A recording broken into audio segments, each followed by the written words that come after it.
Okay, everyone, let's get the meeting started tonight. We got a good crowd here. Looks like about a 50-50 split with folks online and folks in person here. So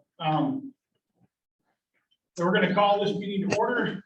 A couple of instructions that I want. We've got some new sound in our audio equipment in here. Those that are in person here, please talk to the owl. The owl is in the center of the room, which is a microphone, but also a camera. It will kind of come around to you. It's difficult for folks online to hear you having conversation if you're not pointing your voice to it. So talk into it like a microphone. If you're online as well, we have some folks that have very limited bandwidth. If you could please turn off your video unless you're prepared to have something to say. I know some of those folks that don't have a whole lot of broadband or bandwidth would appreciate that as well. So thank you very much. So with that, I'm going to move right into, we're going to do a roll call of those in attendance. So I will begin.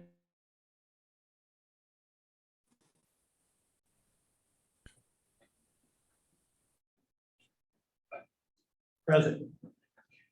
Okay, Tom Gray. Hold on, we're on stable connection.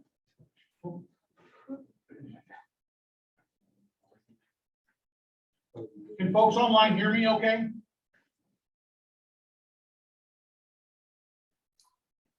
Kent, can you hear us okay? Hi guys, how are you? I can hear you. You broke up there for a minute, Al. So again, I'm here. I think I'm at the top of the list. So Doug, You are. Thank you for responding, Doug. Tom Gray.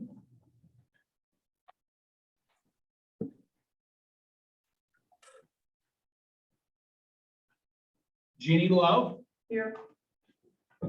Jeannie Love is the new appointee for Rio Blanco County Commissioners. Julia Baxter.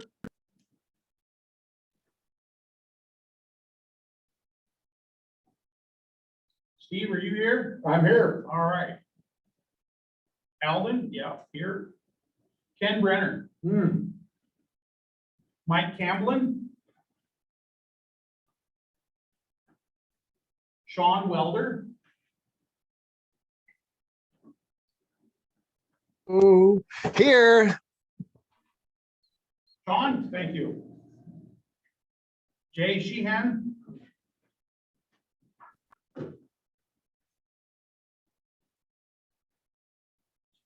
Casey Green.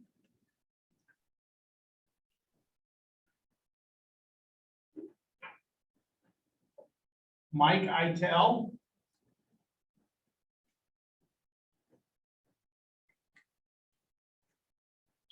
Callie Henderson.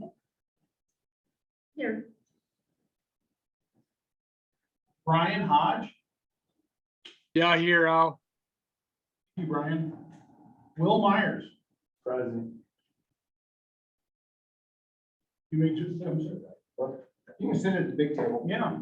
Kent Ventries, you're here. yeah, here. Frank Alphone. I'm here, Alden. Thanks for joining us, Frank. Rich Thompson, here. Jeff Myers.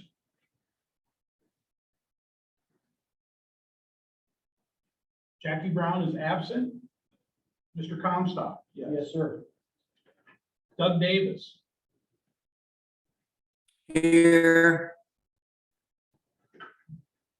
Charles Whiteman.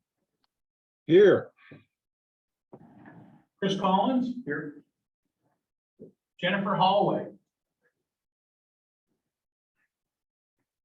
Travis Day.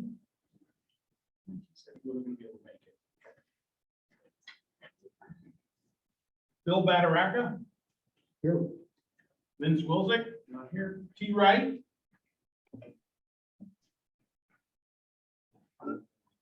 Okay. Pat O'Toole. Pat, are you with us again?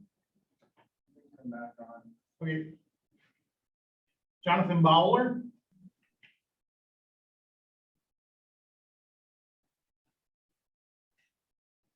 And that would be it. Let me get a count quick.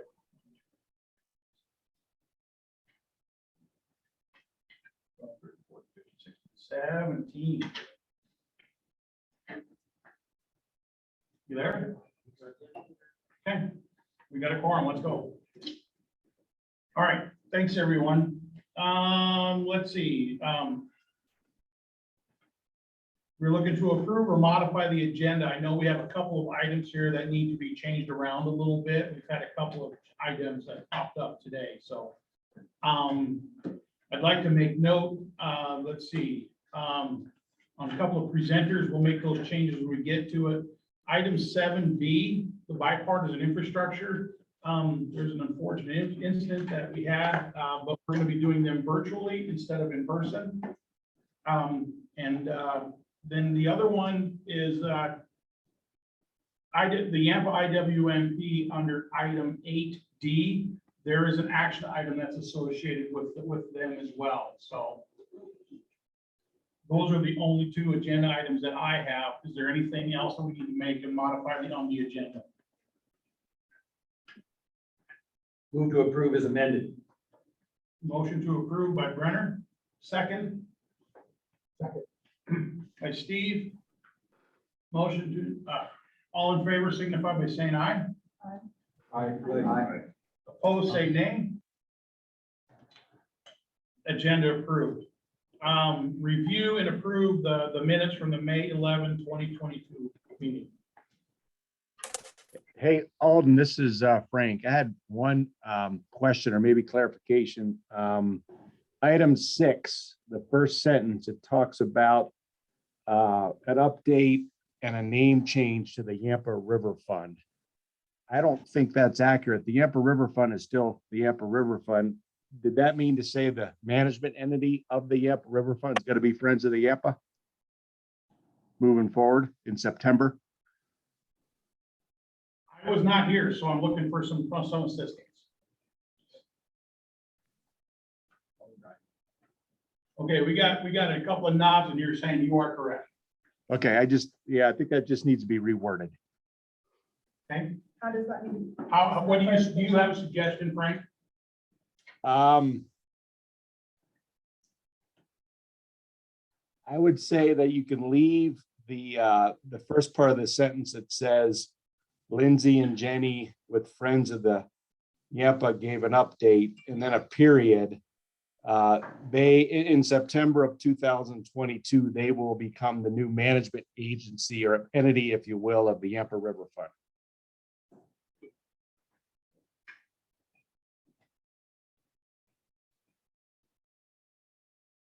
That makes sense? Yep, that's fine. I'm just waiting for our recorder to catch up, so. Make sure she's got Yeah, it clear. if I can add to that, this is Kent. Fritzen is F-R-I-S-T-H-E-N.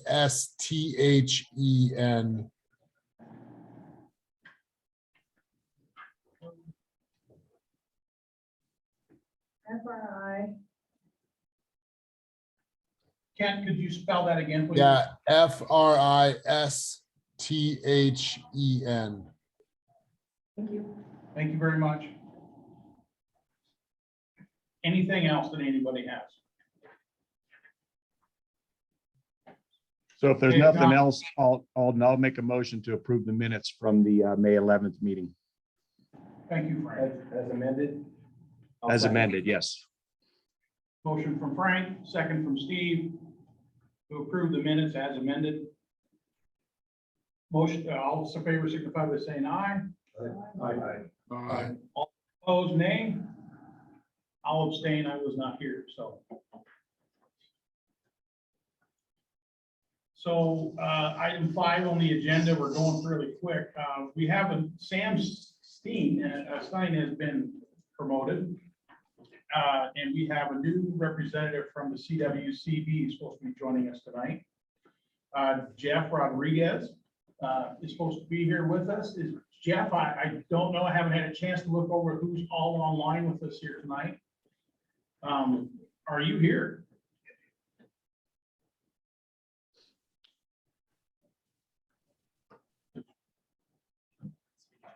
Okay. Because we have a few other folks, Russ Sands was supposed to be here as well, and I don't know if they're stuck in traffic somewhere. So we've got some CWCB folks that are missing in action right now, so hopefully everything's well with them. Russ, are you online? We got anybody with CWCB online with us? Check the doors. There's a rock in the door. And I can. Oh, this one, I don't know if they're trying to get in. Oh, that was the one. That one, yeah, that one and that one both had rocks in them, but. Okay. On that side. Well, with that, I'm gonna keep moving us along. So that's kind of unexpected, and I don't imagine they planned on this, but anyway, because they were supposed to be visiting with us, they're on the agenda a couple of times here to present a couple items tonight. So item 6, we got public comment and public input. Do we have anybody in the room that would like to address the roundtable this evening?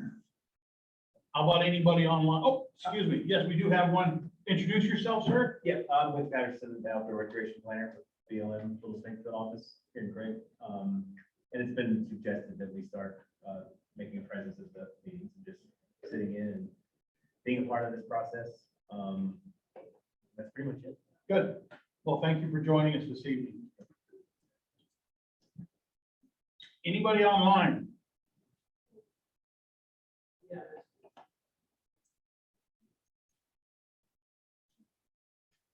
No? Okay. Nobody online then. So with that, we're gonna close. 6. Russ said he was definitely gonna attend in person. Yeah, that's why Russ and I visited with. That's what I was gonna understand. Russ was gonna be here. So I, we'll come back to us. Yep. And I know we've also got, let's see, Chris Sturm is supposed to be here as well. So, Well, then let's. he said he was gonna be late, but Let's get our committee report. yeah, well, that's what we're gonna do. We're just gonna keep moving along the agenda. So, with that, let's see, item 7B. I know, Raquel, are you with us? I am. Okay. Any chance my colleague doesn't seem like she's on yet? I think this is a little bit earlier than we anticipated. Any chance we can move to the next and come back to us? That's not a problem. We're very Okay. flexible this apparently. That's okay. That's okay. So that's kind of why I like this group. So, Steve, are you prepared? I am. Within I the, got a presentation for Patrick to load up. so under site, we're gonna move to 7D then, the grant committee, and there is action item associated with that as well. So Steve will stab the floor.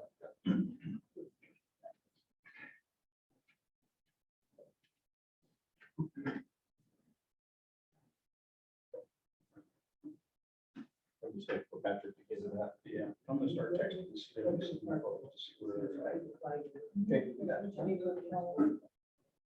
All right, so go to the next slide, Patrick. That's just the lead in.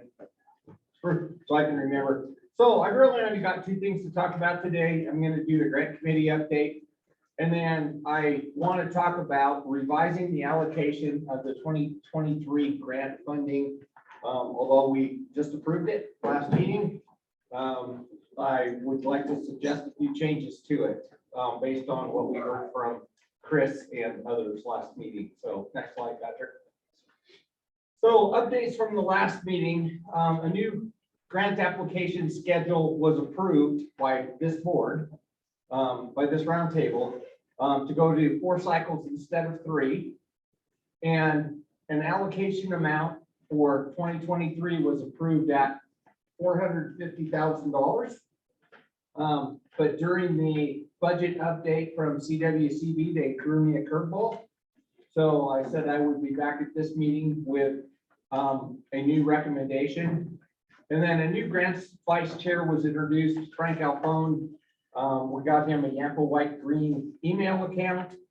As both Frank and I have our email out on the CWCB website with our grant guidelines.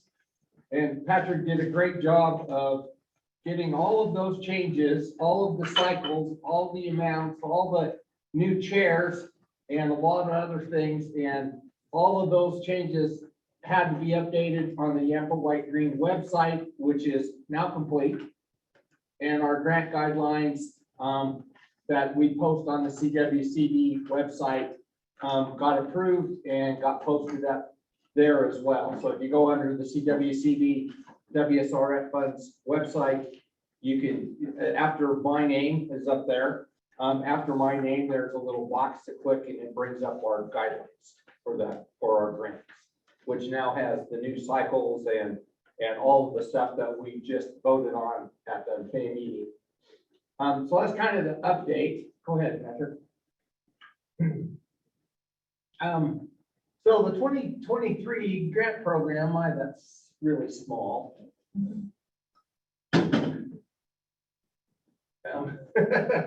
Yeah, can we make it bigger?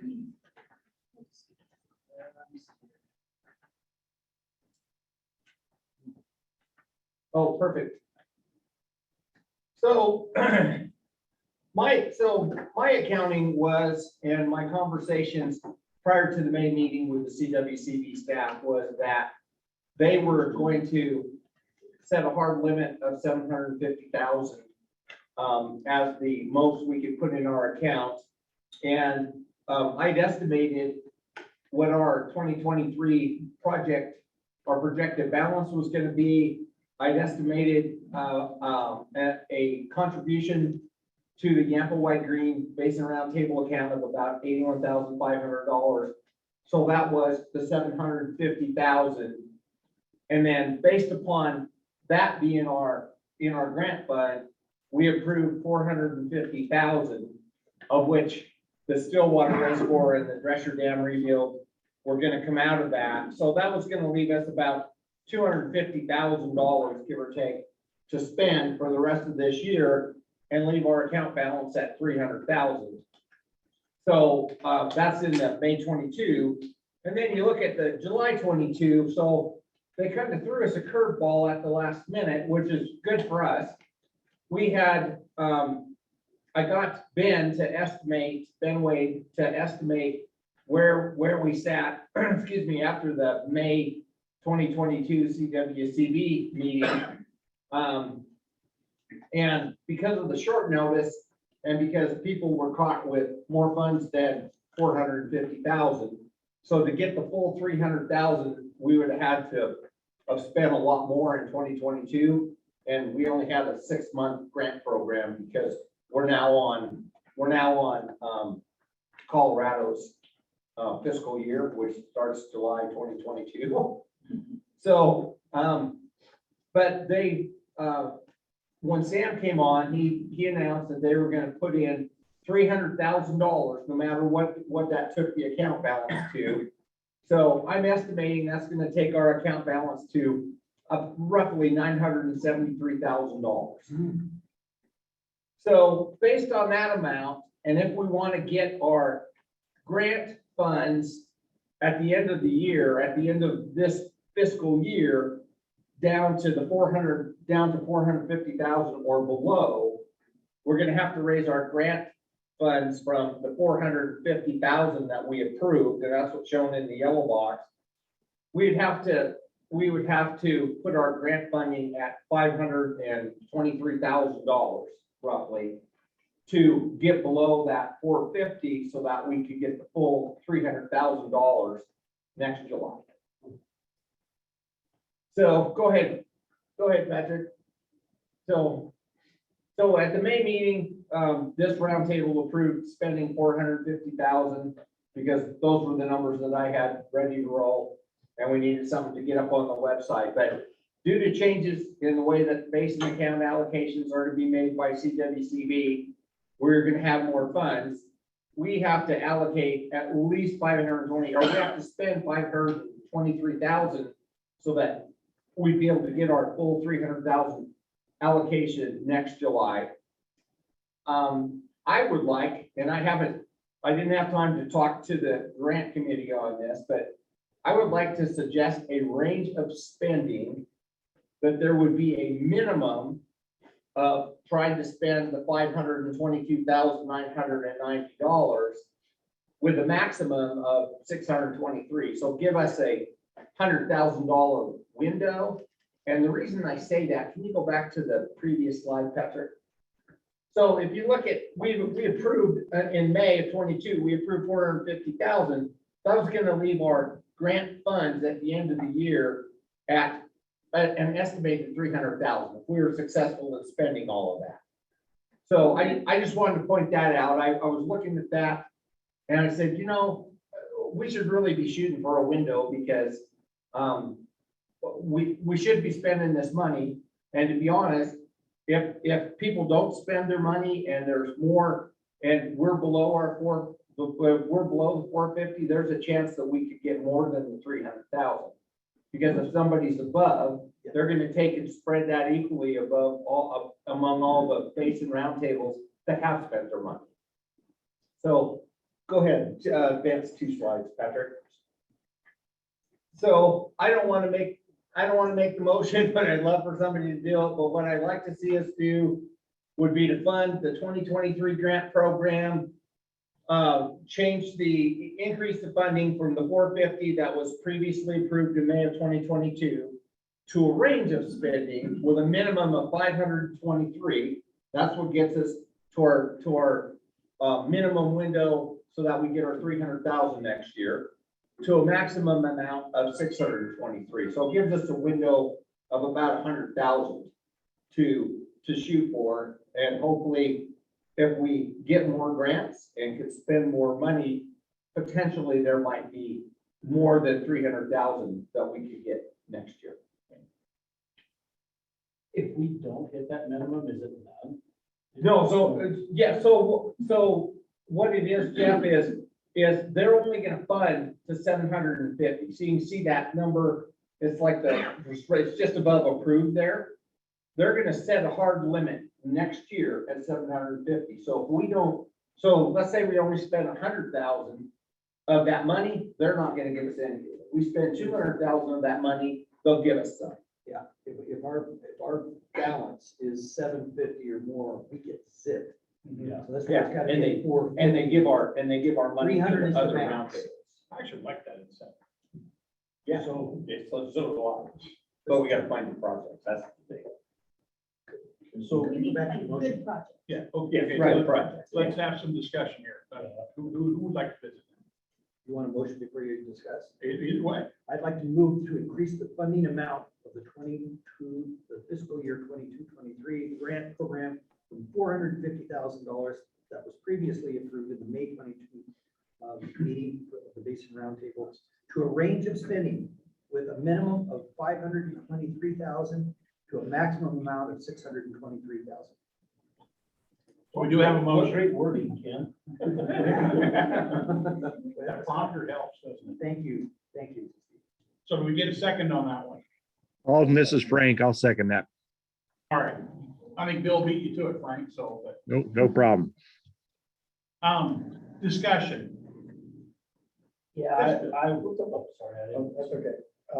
Well, I guess, you know, the only question I have about them, even though I seconded the motion, is how do you set a minimum? Because it really should be based on the merits of the grants that we've received. It is. So we're hoping to get that, Bill. We may or may not. I mean, we may fall short. I mean, we set a target for our 2022 grant program of $500,000 and we spent 25,000 because it was cut off after 6 months. Right. No, Because we changed cycles. So yeah, we're hoping to spend this money.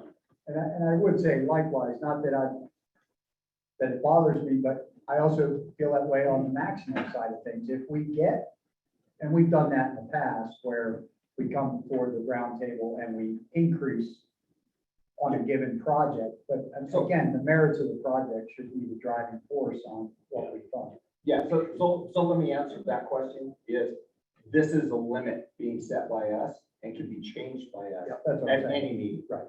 It just gives Patrick something to put on the website and gives us something to talk about to prospective grantees when they say, what kind of money do you have? It gets a conversation starter, but if somebody came in and said, gosh, we need another 50,000 above and beyond what you have, and it's a great project, we could come before this board and ask for that, yes. Jeff?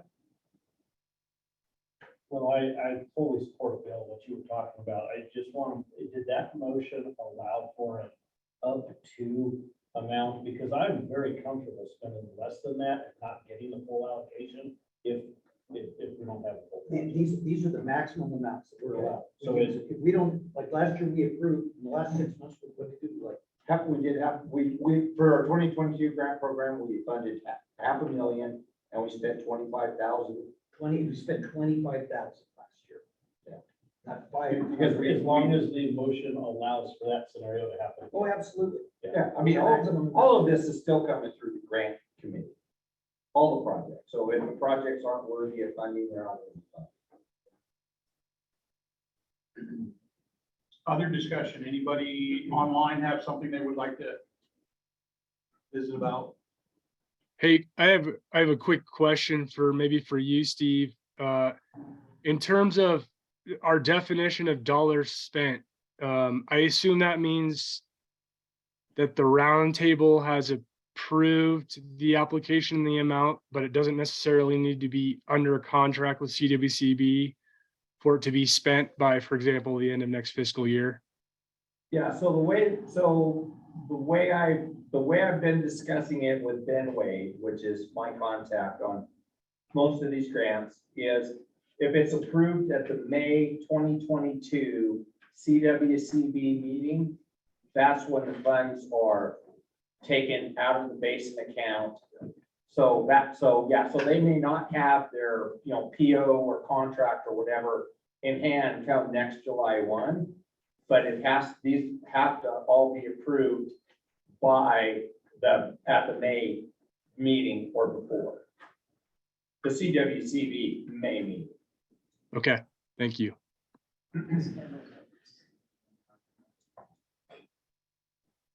Oh, well, so yeah, so we voted to approve this last time. I was gonna go buy it, but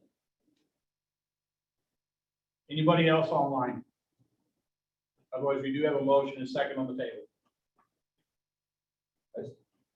Point of clarification, so basically approving this isn't gonna hurt us, it's just giving us the ability to spend that money if we get good enough grants. it gives Patrick and I the conversation starter on the website and on the phone. When people call and say how much money, what kind of grant money is available, I can say the Basin Roundtable has allocated this amount.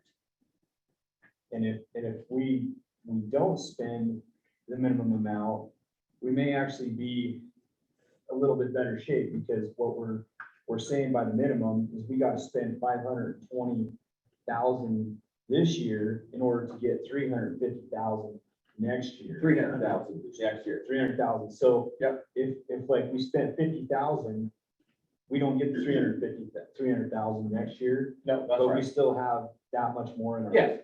Okay, I got it. But that's what they're trying to discourage, is having us just sit on a pot of money. Well, The CWCB, correct me if I'm wrong, Russ, but the CWCB goes to bat for us in the legislature, trying to get funds to fund our projects. yeah, And they get the money, and then we sit on it, we don't spend it. And they're like, how can I go and look at JVC and say, we need more money? yeah. When we got a spend $6 what you're- billion estimate of projects that want to be built in the state right now. So at a base level, it's like encouraging us to try to spend more money. At least 300 a year. Yes. Okay, got it. Don't worry, it's not growing government. Hopefully it'll improve some infrastructure. That's the idea. We gotta get the other branch in here. Oh, well, let's call the question then. We've had good discussion unless there's something else somebody has that's really bearing on they would like to share, so. All right, all in favor of the motion on the table, signify by saying aye. Aye. Aye. Forgive me, I'm going too quick. I forget the virtual piece of this, so. All in favor, all opposed, say nay. Motion passed, thank you. So Patrick, did you? I just want to, so I'm going to tag on there as a capital liaison. Look at these dates on the website. Okay, it's a long process. Russell's going to be sitting in here and contemplating about 9 months to get funding. But these dates are important. So as roundtable members and you're trying to go out and find projects or, support projects, these dates you guys need to put to your heart because that's how we're gonna get this grant funds out to people. Mhm. So it's all on the website, has a couple of ways as part of it. No worries. Thanks, Pat. Our AWOL CWC, oh, yes, Ken. We had a discussion with the PEPAL committee that I think maybe this, as grants are being discussed, and we're talking about a grant, like we have right now, just before we catch Russ fresh. We had to borrow this owl today to be able to facilitate this meeting. This is an essential piece of equipment for hybrid meetings. And I think anybody that participated in the last meeting realizes it didn't work real well last time. So there is a fund source available, statewide fund source for PEPO to request as far in the way of support for roundtables, that we could request equipment like owls that will help facilitate better quality meeting experience for the roundtables. I wanted to put Russ on the spot. Is this something completely outside the scope of that statewide $75,000? Or if the couple committees were to look to, if I could support a portion of that $75,000, might be earmarked for, like, these owls were about $1,000 each. Each of the roundtables would have some equipment money they could spend to help support these hybrid meetings. That's a good question. I don't know. You don't have to answer. I have come, we typically handle this through the PEPO piece of that, so the PEPO contractors, they build that equipment into their contract. But out of $25,000. Correct. So if we could pull it out the other, I don't know, but we could think about that. Just for the record, we've been thinking about that. So my goal just last year was to do that, but we have some weird procurement caps where we can only spend $5K a year. Because I wanted to buy all the roundtables something, but the equipment we picked, which wasn't the house, it was more expensive, we could only buy like one or two. So we are reevaluating that now, and if we can get, I'm fully supportive of that. I just don't know if we can use that bucket of So money. you're already working on another possible solution to this, and if that didn't work out, we could request it to have this grant. Certainly figured like you're the 25. And potentially the $75,000 statewide. Correct. Thank you. Good. Good. That's all I have. Okay. I'm gonna let CWCB, that you all know now, Russ is here. But we're gonna give them some time to get kind of settled in here for a little bit. So if you guys don't mind, I'm gonna continue on with our agenda and we'll let you guys catch up. I know we got Chris Sturm that's still on the road, so we got one more, I think, individual that's gonna be joining us, so. Okay. And sorry. I was just gonna ask, what order should I, for presenting, do I need to bring a thumb drive or can I just plug in my laptop or should I log in to Zoom? Whatever's easiest. Okay. It's probably easiest, just probably log in Zoom and I'll give you sharing. Okay. Raquel said they are ready. Raquel is ready. So should we just go ahead and move that on the Yep, and agenda? please remember to speak towards the owl. Yep. There was a comment that it's hard to hear still. And forgive us for bouncing around, but we're looking at item 7. It's 7B, bipartisan infrastructure legislation. But we're making this work this evening as best as we can. So Raquel, you have the floor. Great. Thank you, everyone. Can you see the slides? Yes. Yes. Okay. Great. Sorry we're not there in person. That was the plan, but things had to unfortunately shift a little bit earlier today. I am Raquel Flinker with the Colorado River District, and my colleague Melissa Wills is also here, and we're going to share this presentation. I'll start and then I'll hand it over to her and I'll wrap it up. We're going to spend a few minutes going over the bipartisan infrastructure law, what we're doing at the River District to provide value in this process, and share what we have learned so far.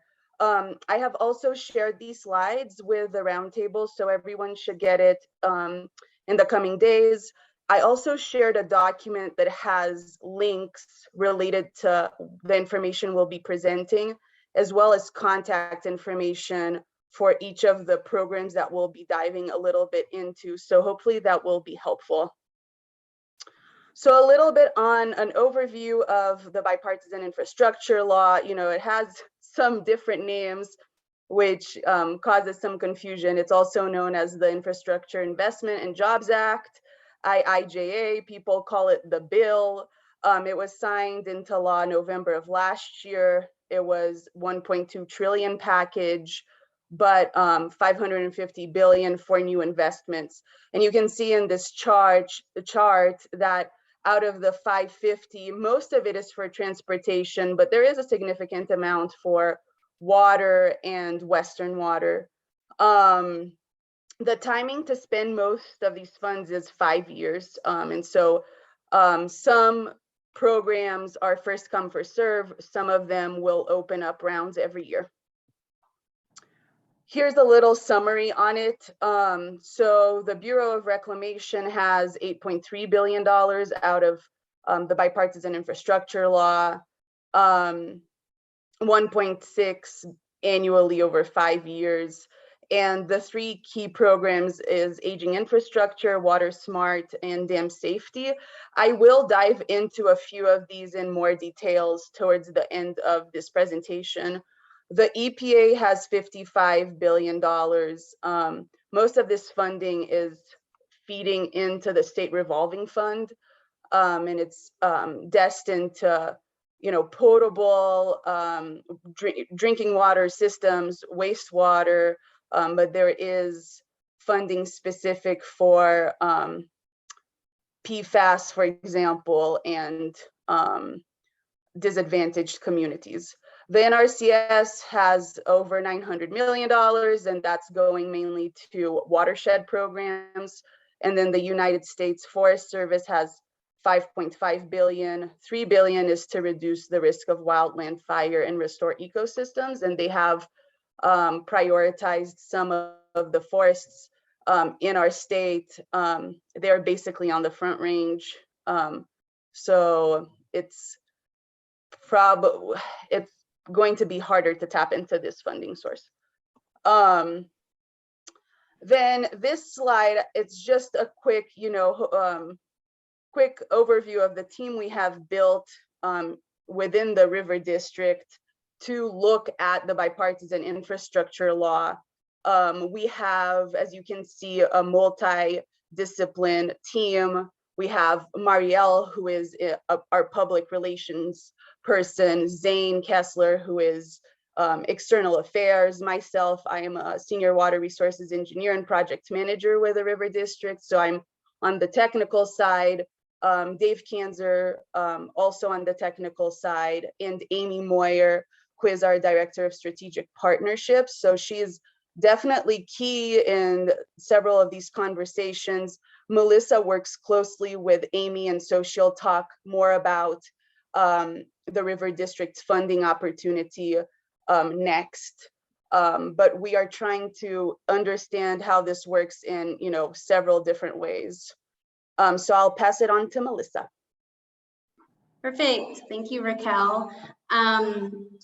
When you start to dive into federal funding, it can be pretty overwhelming and confusing. And so, it looks like we skipped a couple slides. There we go.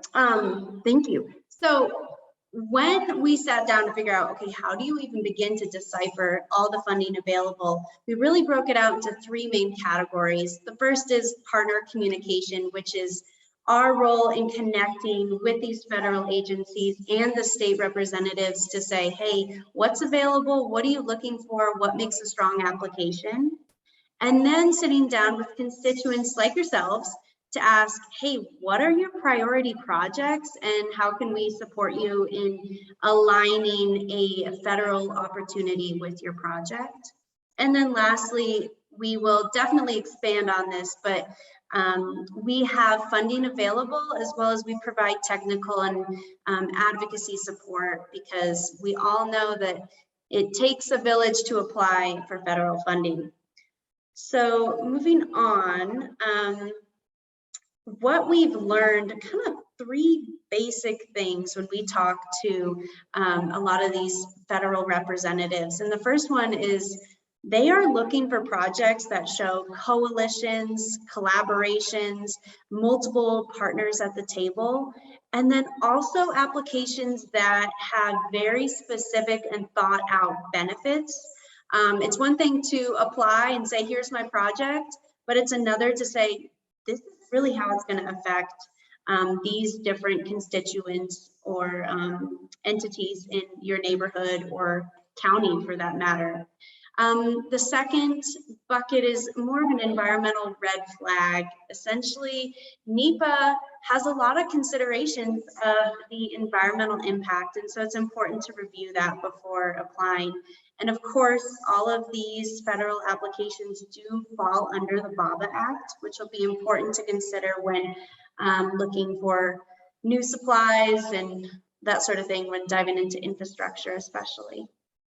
And the last thing is early planning. I know you probably have heard of this, but most of the applications and grant opportunities require a fair amount of pre-planning, preliminary design, you name it. So we're noticing this is definitely an area of opportunity. And so if we move into the next slide, when I talk about this area of opportunity, what I mean is, you know, if you really think about how many steps it takes to get from an idea all the way through shovel ready, there's a lot of steps. And one of the hardest and most time-consuming steps are the design and the feasibility, and it takes a lot of effort. But you know what? Most of the funding, as you can see on the orange arrows at the top, are towards the latter end of your journey in creating a project. And so the River District sat down and said, wow, this is a gap, and what can we do to support our applicants in fulfilling a federal application? Because it's definitely a feat.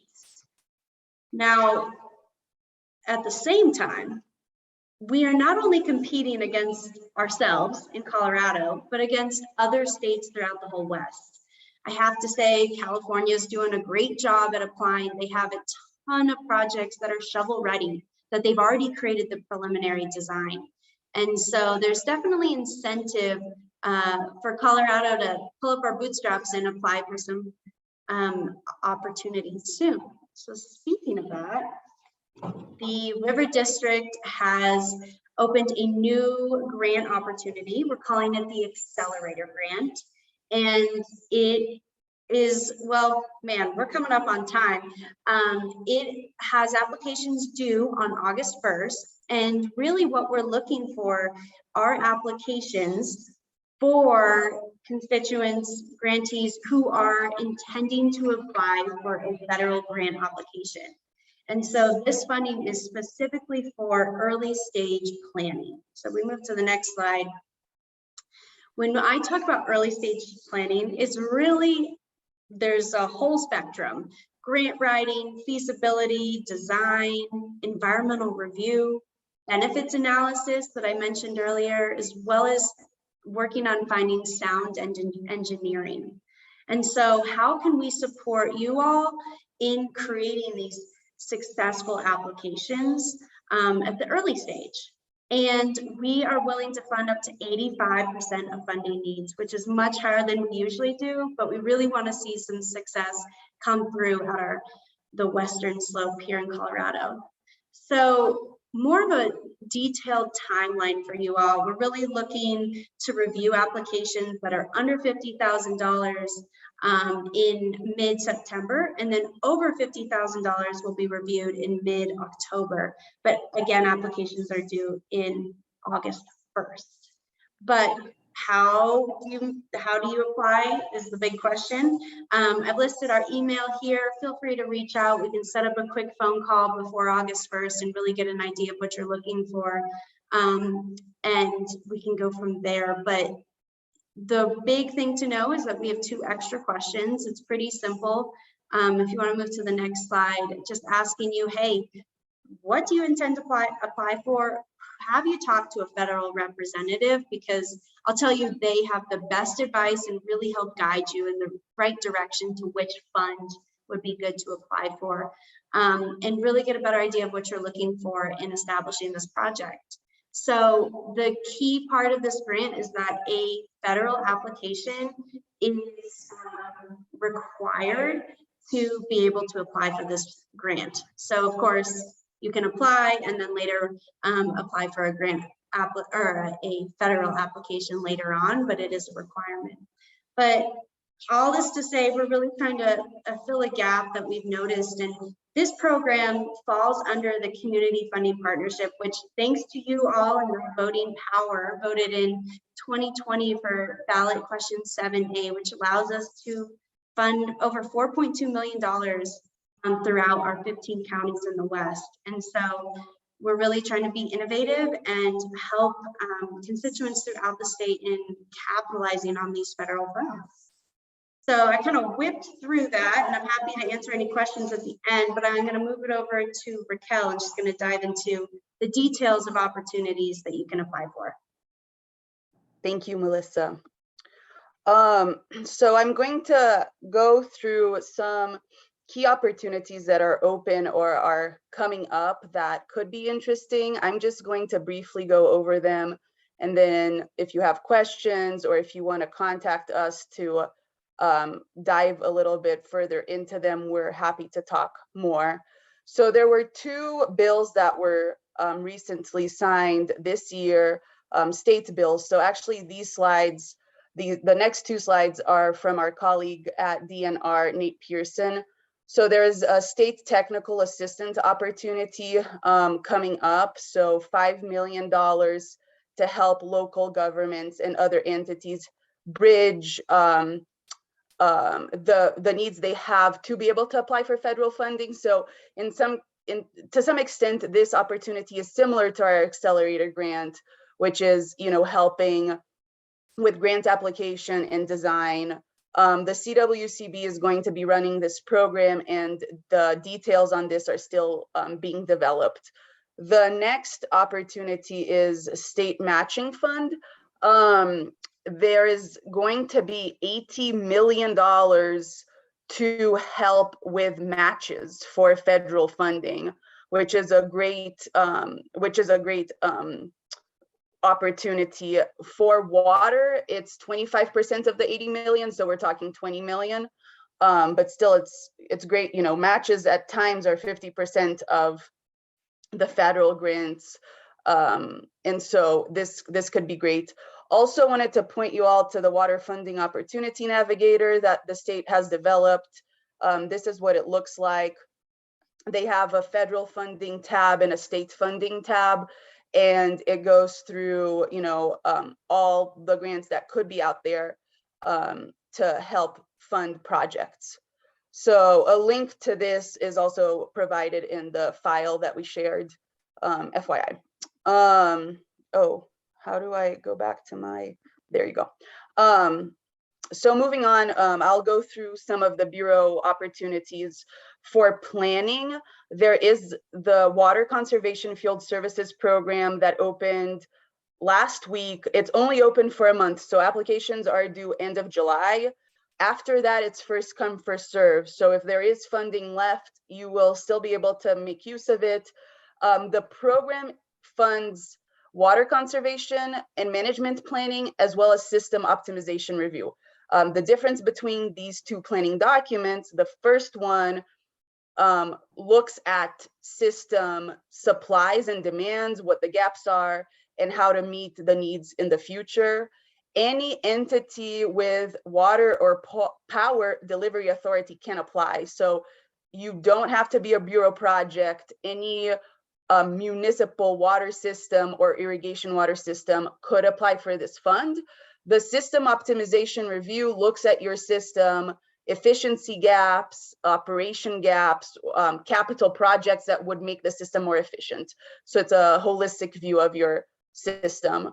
There is up to $100,000 per project available. They do require a 50% match. The good thing about this bucket is that it's only for the upper Colorado. So no competition with Arizona, California, that tend to be very good at securing grants. Also, what we hear is that in the last 4 years, any project that has applied for these fundings have received it. So it is a promising funding for planning, and planning documents can help you secure funds later on for construction. So note on that. Water Smart. Water Smart is also a Bureau program. There are many sub grants within Water Smart. There's probably 12 different categories. Right now, the only one that's open that seems interesting is the Water and Energy Efficiency Grant. Applications due end of the month. Also 50% match. But coming up, there is the Environmental Water Resources Project that should open end of July, maybe beginning of August. That you only need a 25% match. So the Bureau funds 75%, and they fund up to 5 million per project. So, you know, keep an eye on that. There is a small surface water and groundwater storage project that is a new program funded by BIL. It's technically not under Water Smart, but that is opening soon. You need to submit a technical analysis of your storage before qualifying for this grant. And I'm happy to discuss this in more details. The advice is you need to create an account on sim.gov to get a number for your entity before you can actually apply on grants.gov. And that whole process has changed. They used to give you one code, they changed the code. This whole process of giving an entity a code is taking apparently multiple days, sometimes weeks. So if you're interested in applying for federal funding anytime soon, go ahead to sim.gov and create an account and fill out whatever is needed on grants.gov as well. Recently found out there is a Water Smart dashboard that is quite interesting that I thought I would quickly show you. It has all of the funding opportunities and if they are, what stage it's in. So as you can see, water and energy, they're accepting applications. Environmental water is coming up. And then in the winter, you'll have aquatic ecosystem and water marketing strategy. And they have this dashboard with a bunch of projects. Let's see. Anyhow, you can explore it at your free time as well, because I don't think it's going to load fast enough, but you can find a lot of good information here. Next, Bureau's Aging Infrastructure Account. This is not a grant, it's a loan. It's going to be an annual opportunity, so wanted to flag this. Every year, October 31st, this is going to be open for 2 months, and then they'll go through a review process. It's a very well-funded program, even though it's a loan. So there's 3.2 billion in this bucket. And there is, and it's only for extraordinary maintenance. And I just wanted to emphasize that there is an emergency extraordinary maintenance clause in this opportunity where they say 35% is non-reimbursable, which basically means the project covers 65%, the Bureau would cover 35%. But for you to take advantage of this, your project needs to be on the Bureau's major rehabilitation database. And so this opportunity really is only available for Bureau projects, transferred or not.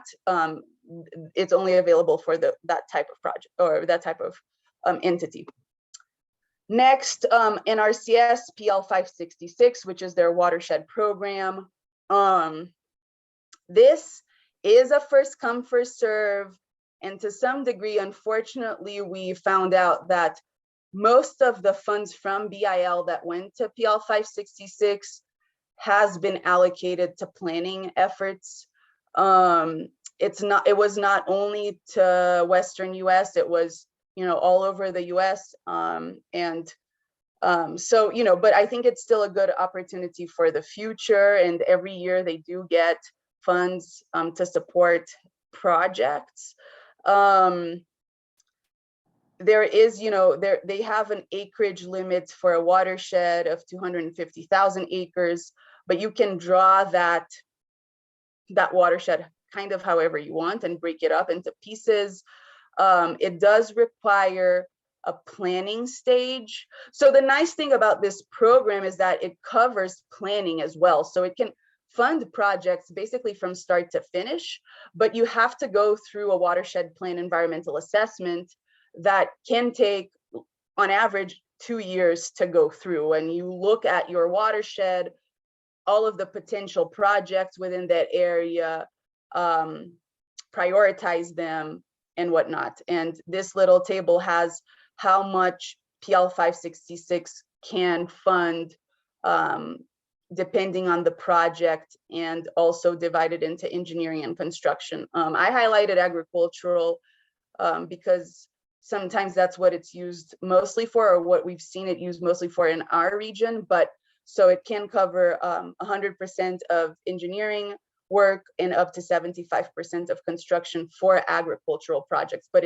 it differs depending on your project. State revolving fund, sorry, this is a lot of information, so bear with me, but we're getting to the end. State revolving fund is receiving a lot of BIL funds through the EPA, and it finances design and construction of public drinking water, wastewater, and stormwater projects. And it's administered jointly by several state entities. So CDPHE, Department of Local Affairs, and the Water Resources and Power Development Authority. The process to tap into the BIL funds is the same as tapping into any SRF funds. So there is no different process. You need to make sure you're on the 2023 eligibility list. That closes July 15th, so in 2 days. You can go online if you haven't yet to submit your project. Last slide, aquatic connectivity. So the Forest Service has a good opportunity, not only for aquatic connectivity, really, it's environmental beneficial work projects.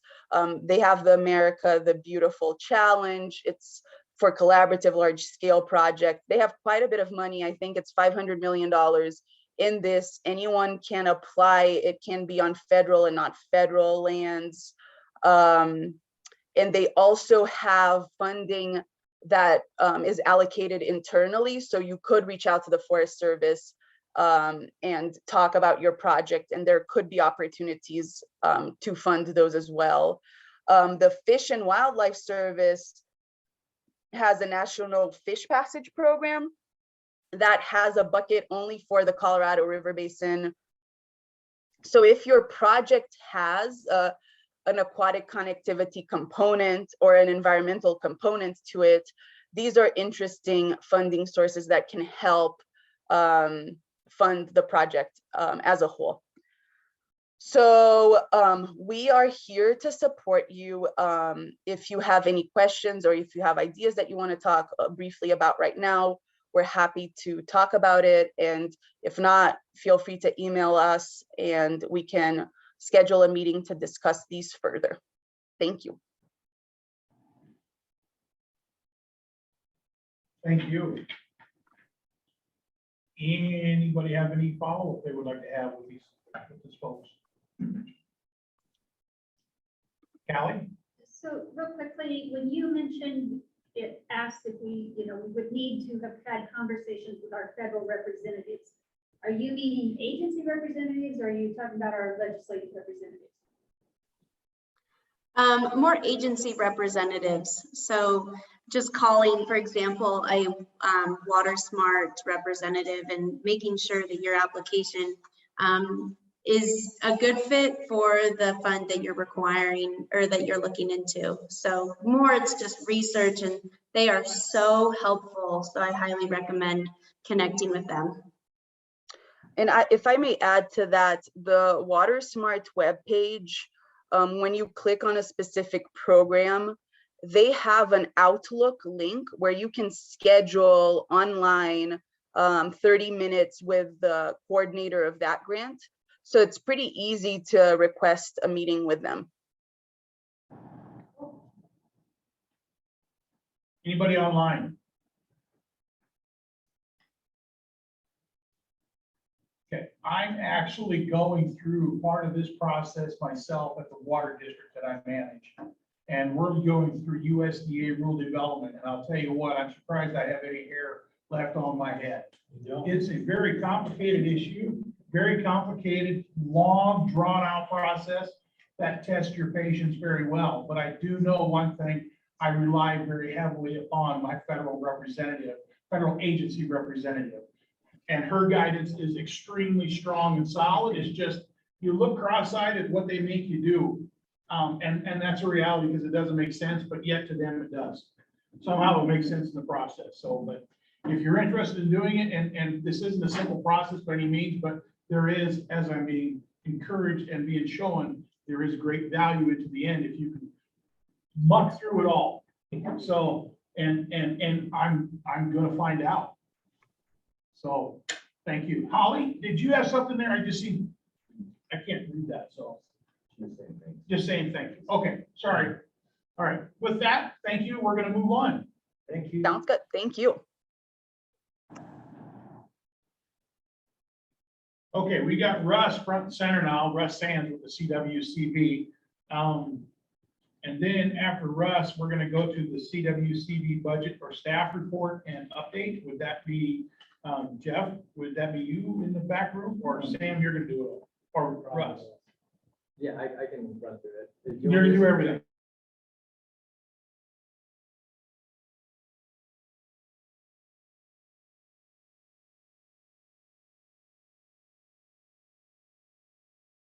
Ready, we're gonna move into Russ Sands, the CWCB report, but also talk about the state water plan. Perfect. Thank you so much. Good to see everybody. Nice to be here again. It's been a while. I'm sorry to be running a minute behind. So just general updates to run through real quick. Obviously, we have our CWCB board meeting next week. I think a lot of the topics, and I really appreciate Raquel always does such a good job on these presentations, but I think a lot of this funding stuff will be pretty relevant. You'll hear more about that, especially some of the grant programs that we're going to be managing. So I expect that's probably something you'll want to tune into. Other just practical things, databases, just writ large. I think we had talked before about kind of modernizing how CWCB does business. So we have been working over the last year with a consultant or a software design program to help us kind of modernize our databases. So that's the project database, which is should be out next week. And that's got some upgraded features from the kind of beta version that you saw. So trying to allow at least one appointee, like Alden, and maybe whoever you would want to appoint to get in on the back end and look at project proponent information. I think there was a lot of questions about how to find that information, and we just didn't want to blast. I mean, there's nothing to hide, but we just don't want to put people's personal information up online. We wanted to at least allow a way for roundtables to be able to get that information. So there's some functionality improvements there that I think you guys will appreciate. That should be rolling out pretty quickly here. House Bill 1051 for any of the municipal providers that are doing water conservation and use reporting. That was updated. It's a lot easier. It's got some built-in functionality that I think will be more useful to the user. It just moves away from what was kind of a spreadsheet experience before that was a little bit awkward. This is a little bit cleaner and simpler to use. And then lastly, just so you all know, the grant and loan portal, we now have and should be up online with live links. You can fully functionally go in and apply for water plan grants, the PEPO grants, WSRF grants. And one of the neat pieces of that, shout out to the Metro and Barb Biggs for calling our attention to this, but we now have an ability, so you'll have again kind of one or two power users at the roundtable level that can get into that and see information, see a deeper level of information. What we're hoping that helps you do is it allows you to funnel grant applications all through that portal so that the roundtable can see it first for WSRF, and then once you make your recommendation to approve, that would move it to CWCB. So it helps you kind of organize stuff as it comes in instead of random emails. So that is a functionality that you guys could start playing around with pretty immediately here. You have a question? Go ahead, yeah. Yeah, you know I do. So, so Ben signed me up for portal training like next Friday. Yep. Is that something that you're gonna wanna see grant folks from the roundtable level be putting those grants through the portal? Or still having the project people put the grants through and just have us be able to inspect to make sure that everything's in order? What's the intent, I guess? Yeah, great question.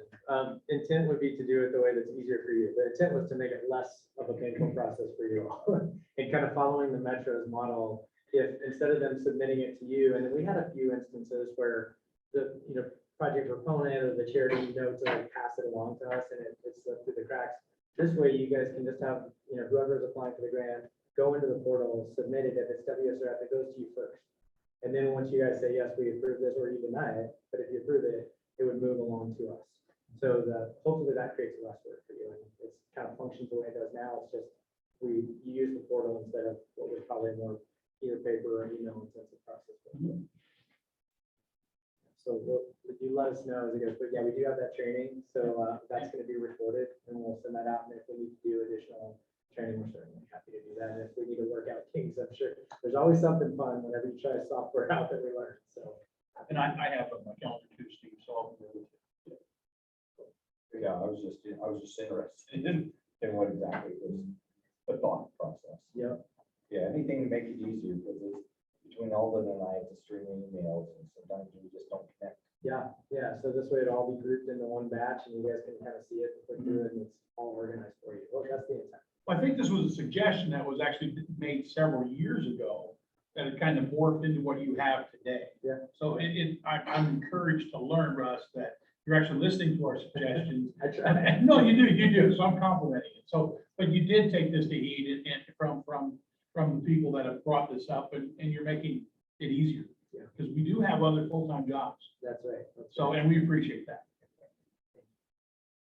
And then before I get into water plant, I will just announce, so Jeff Rodriguez in the back is the new Sam Stein. So Sam's still with our team.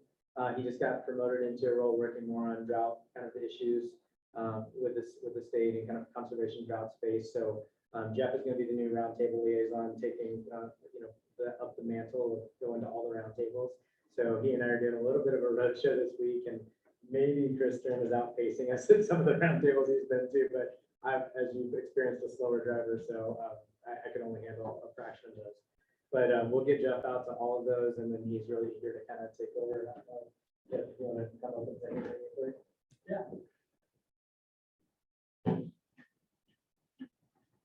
I just want to add that I'm thrilled to be here in this role with CWCD, and I really look forward to getting to know all of you and working with you at this roundtable and all the others. So yeah, don't hesitate to reach out or come find me in the back of the room or whatever. Well, welcome. And as Russ and Sam both know, we're not afraid to reach out. So, great. Perfect. Yes. Yeah. Ken.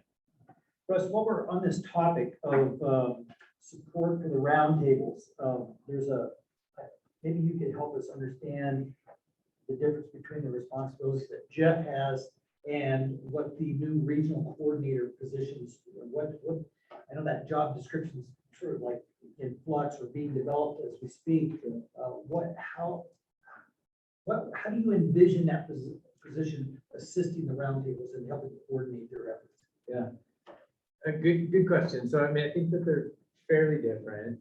So that maybe the easiest way I think of explaining this is, when we first had the first water plan come out, we didn't have water plan grants, and then we got water plan grants, and that work just got dumped on staff. That is all new work on top of work they already had. So I think that part of getting this is rectifying that issue and kind of being able to have local representatives that are more embedded in the basin to manage some of those water plan grants.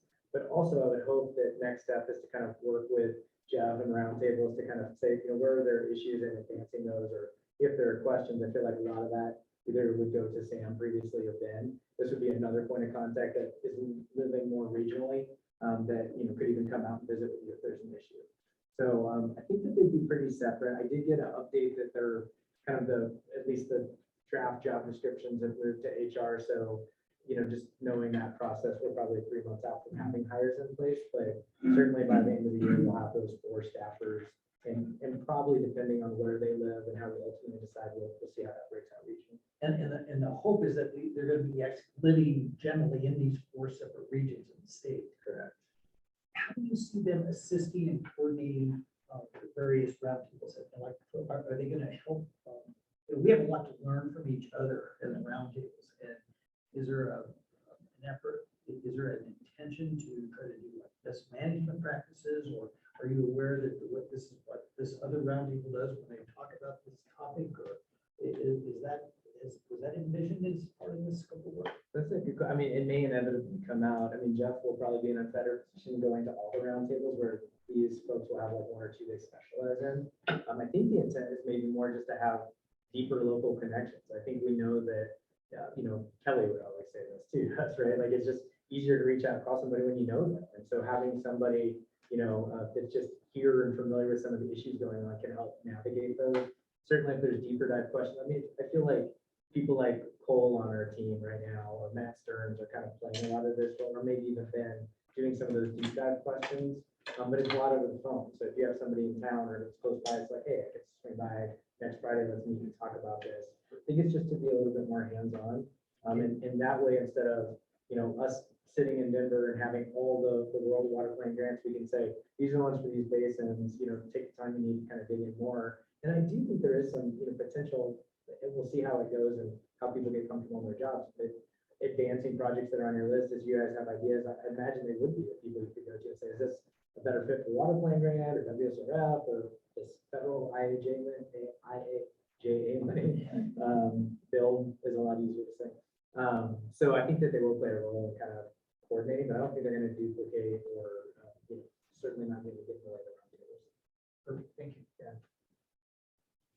Okay, well, topic at hand. I had something showing on here that's probably not supposed to be out here, but the water plan is out. I'm really excited. I'm definitely sleeping a lot more, which is awesome. I feel like I didn't sleep much over the last year, but I just wanted to give you guys a quick run through on kind of some of the things to see and expect in that.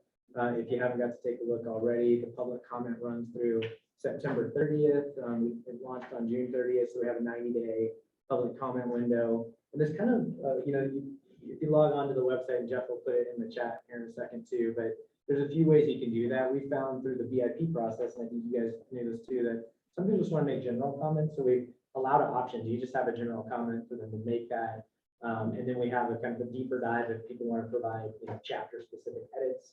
And then still yet another option, because I think in the first water plan, we saw groups like, I don't know, whether it's TNC or whether it's CAWA, wanting to submit like a letter or, a grouping of information. So we've allowed for an upload to do that. So you can kind of access that public comment any way you want. We are also, sorry, this is the final, we'll take that public comment rolling. The final in January 23 is when we imagine things going to the board for final approval. There is a public, we're doing as part of this public comment period, these listening sessions. They're kind of specialized in across the 4 categories that are in the water plan I'll talk about in a minute. But honestly, because we recognize one date may not work equally well for people, anybody could come to any of these. When we did listening sessions before, we found that a lot of people came to all of them. I don't know that there's going to be a lot of new information. We'll probably get something very similar to what I'm doing tonight, and then just take feedback from people. Really is kind of the goal. Our aim is to also have some translation ability at those too. If anybody is calling in that's speaking Spanish, that will have a translator that can help us in that. So just trying to kind of broaden the tent, get some input, and allow some opportunity for some one-on-one dialogue for people that want to speak. Probably limit public comments to like 5 minutes per person, but we've got a couple hours, and I think we're going to try to keep our presentations to a smaller piece of that.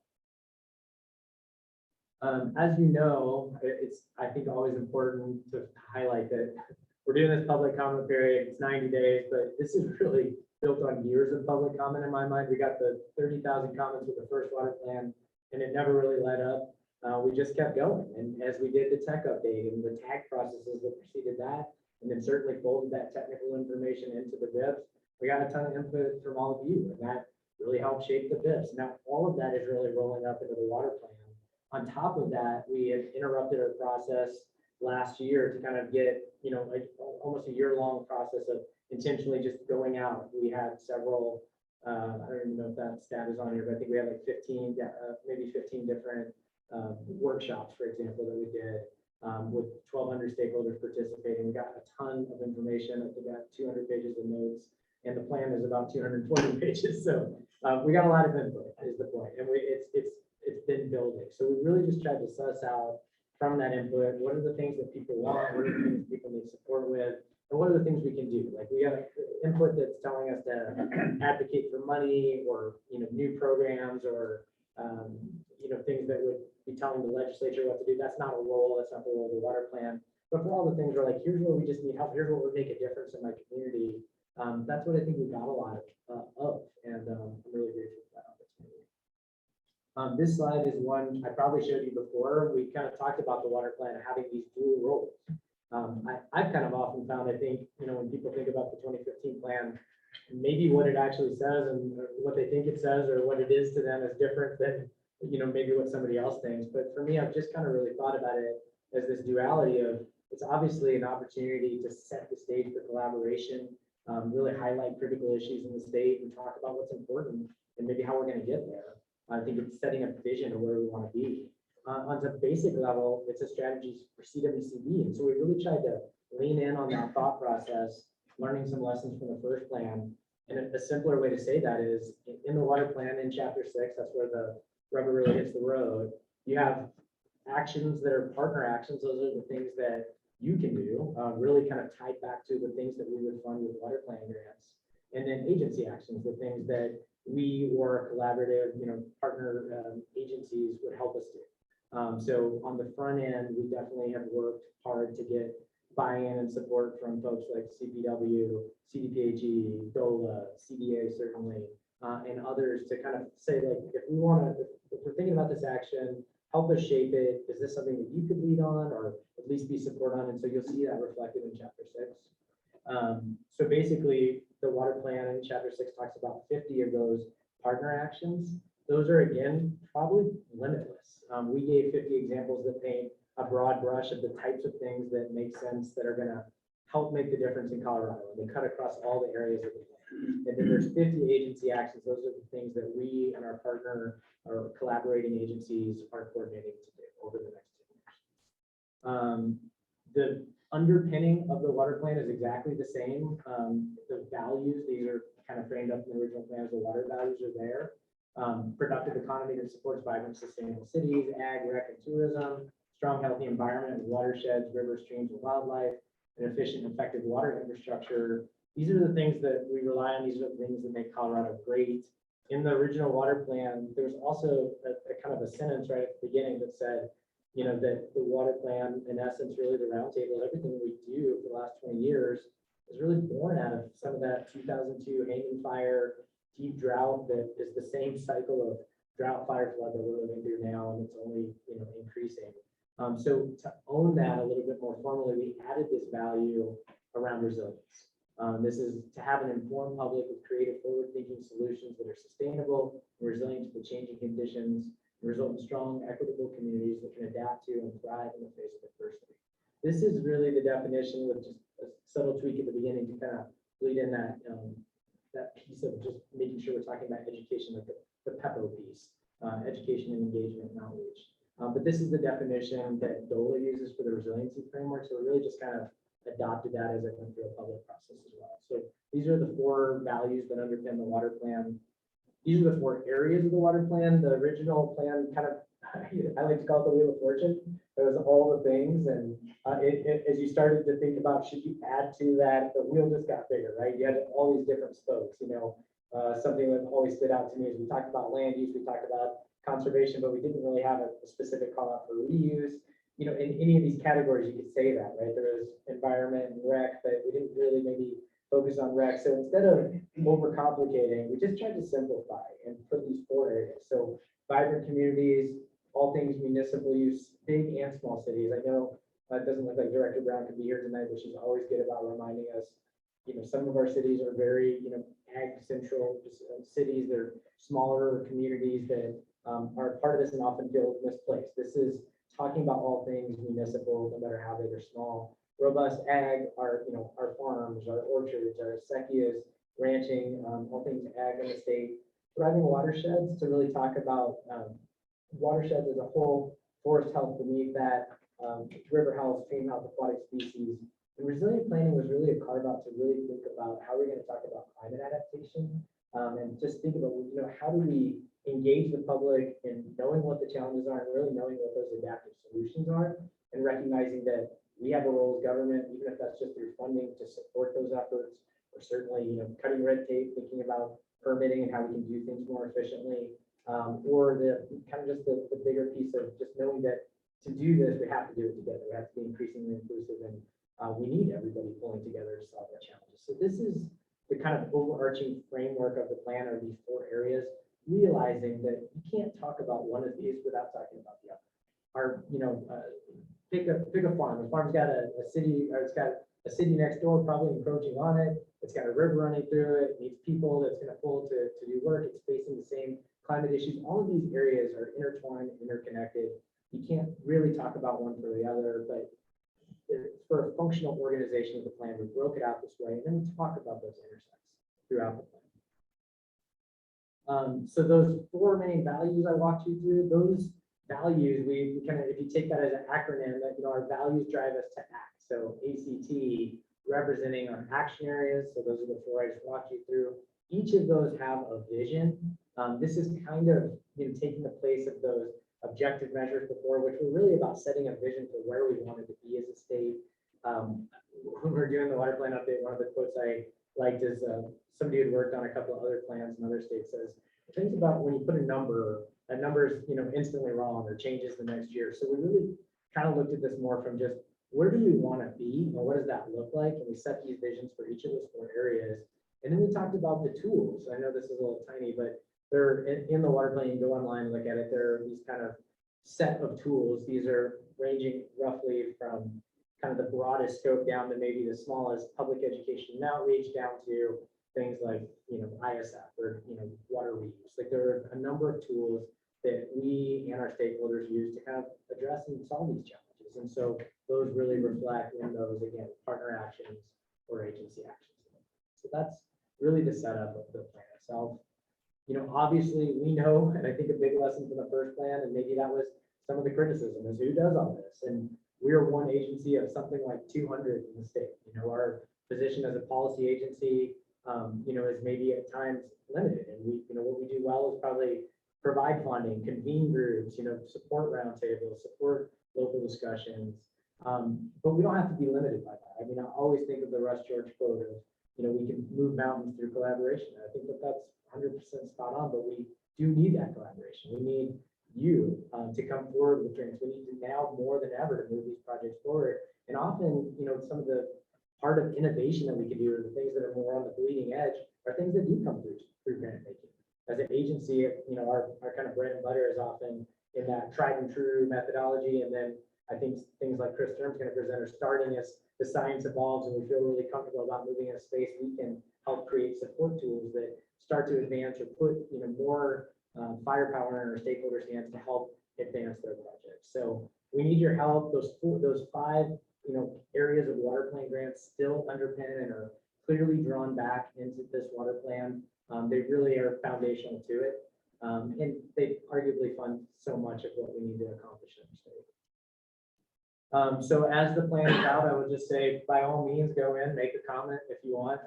I personally don't see the 30,000 comments as necessarily the goal that we should be hitting for, but I would love it if we had 30,000 actions. So commit to taking action, help us, especially with all this funding. Let's get some projects done. Let's get some work done on the ground that's going to make a difference for Colorado. And if you've already done a project like that, it's something that we need to hear about, something that we can build on, scale up, or showing the path forward.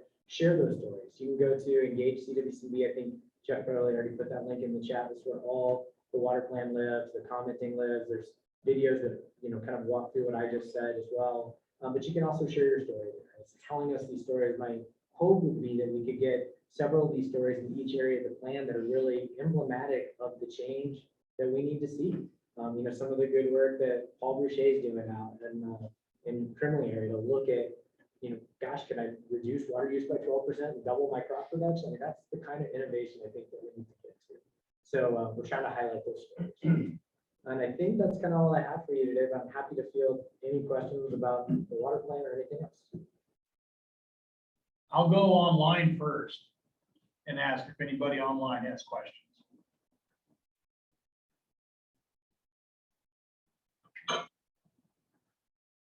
Okay, how about in the room?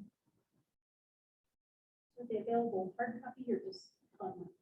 They are, this is my only hard copy, but we've got a few printed. We didn't necessarily intend to give out, but we're trying to put some in the local libraries, but if you really need one, reach out. I guess I have a couple questions, and I'm going to comment. That's just. Yeah, please do. I will. I would expect nothing less. I get that, thank you. But they're going to be constructive. I know. Because one, again, as I read the thing front, back already. Thank you. And I guess I seen some encouragement to where, again, you did listen to the roundtables. Because there's also mentioned within there to where there was lack of focus of direction between, and I'm paraphrasing here, so where all the state departments within the DNR weren't all necessarily going in the same direction. I seen that was actually pointed out a little bit differently in the base, in this SWP.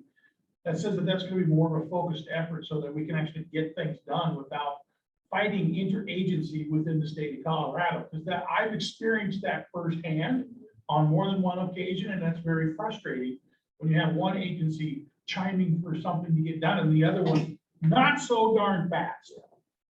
And now it's memorialized that is a focused effort. So I do appreciate you listening to the roundtable and some of those comments that came from before, because now it's been carried forward. So I'm glad to read what I did in there. So that's all I had on that. Well, thank you. But I do have I know there's a couple other feedback that I'd like to visit with you about other CWCB business, if there's nothing else about the state water plan. Well, Russ, I thought the overall format and graphics, everything was really a nice improvement. It's much friendlier and easier to read and understand and lighter. Half the weight.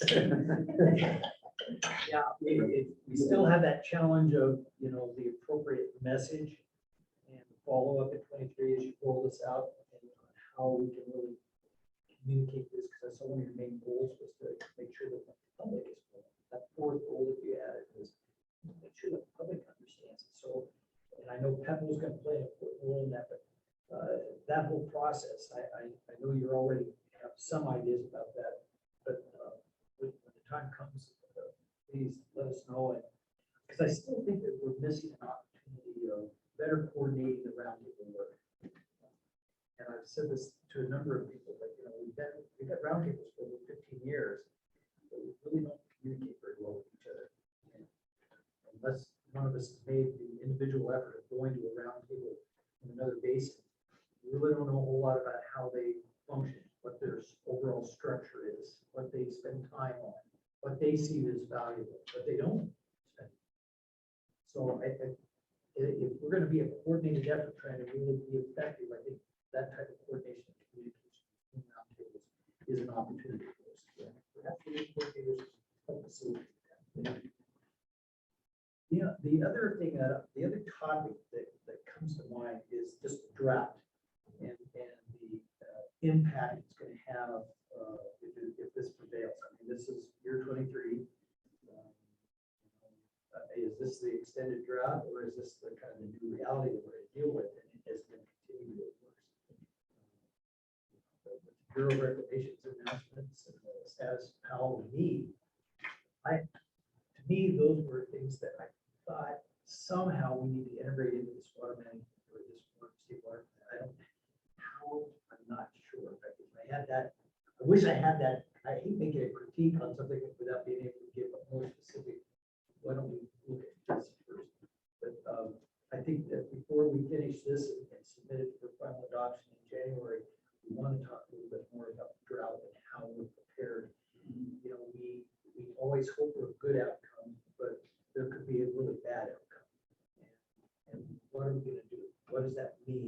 rules the state engineer's office and the attorney general's, as well as the water conservation board and DNR. How are they going to coordinate that effort to look out for Colorado's best interest? So there needs to, that isn't, the specifics of that are not what you've been trying to put in the plan. Some assurance that that system is in place and it's preparing for that worst case scenario.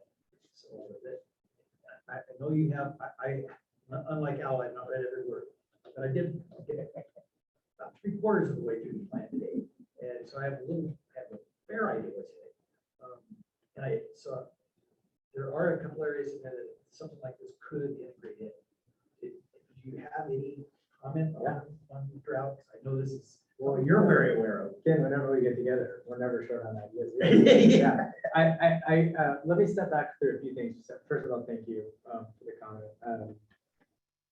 On Peppo, I couldn't agree more. Like, I kind of see, and I'm really excited now, we're just, and maybe we haven't even been able to fully realize the opportunity we have by funding Peppo more because it's happened at the same time the water plant's coming out and you guys are finishing the bits. But as we kind of catch our stride and move into next year, and maybe the water plant's finalized, and we now have a staffer at CWCB that's dedicated to leading that. There's more money.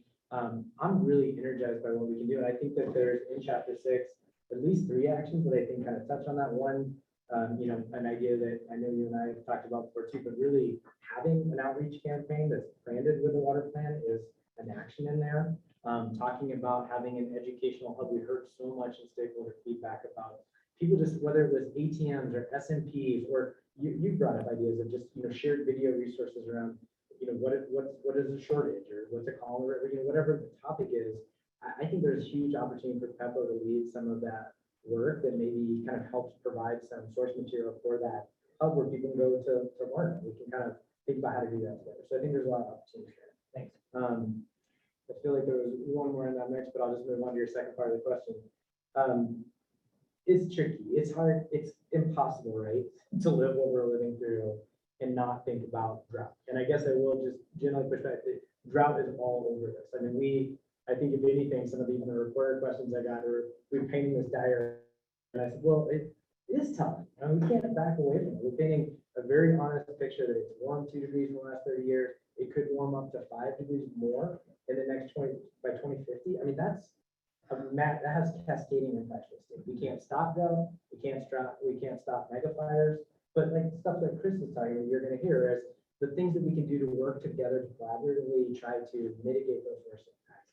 And I believe we can get there with all my heart. We cannot stop everything, but we can have a big impact on lessening those impacts.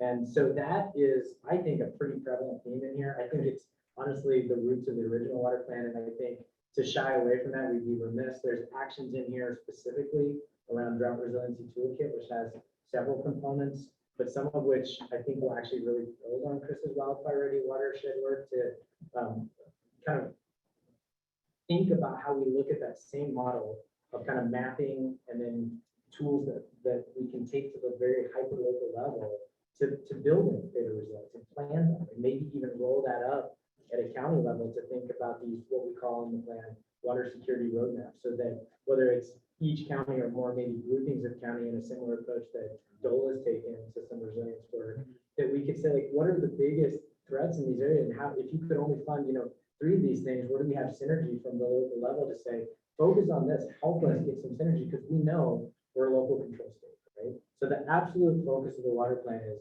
putting tools in the hands of, maybe even increasingly local areas to move these things forward, because that's the help that we need.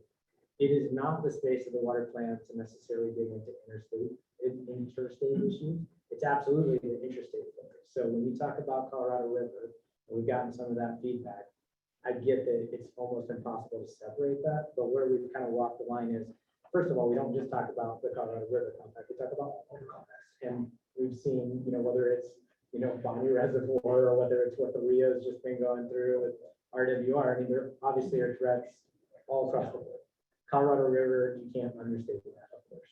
Nebraska would be another. But those are issues that largely are outside. So as the kind of board's policy planning document, their charge is to focus on Colorado. What we have in here is an action to support Commissioner Mitchell I think two, one, to kind of continue to focus and explore wherever TM goes, domain management goes, and also to focus on successful renegotiations of the contract. I don't know that even from a legal standpoint, we're really going to be allowed to say more than that, because as you all know, from the VIP process and everything else, we're very aware that other people are looking at this document. And we want to make sure that we're representing what we need to do, but also not tilting our hand or giving out more information that just is, honestly, it's changing so fast, what we would say might change pretty rapidly the next year. So it doesn't necessarily make sense to include as much as on the surface, it's like, oh, how could you not talk about that more?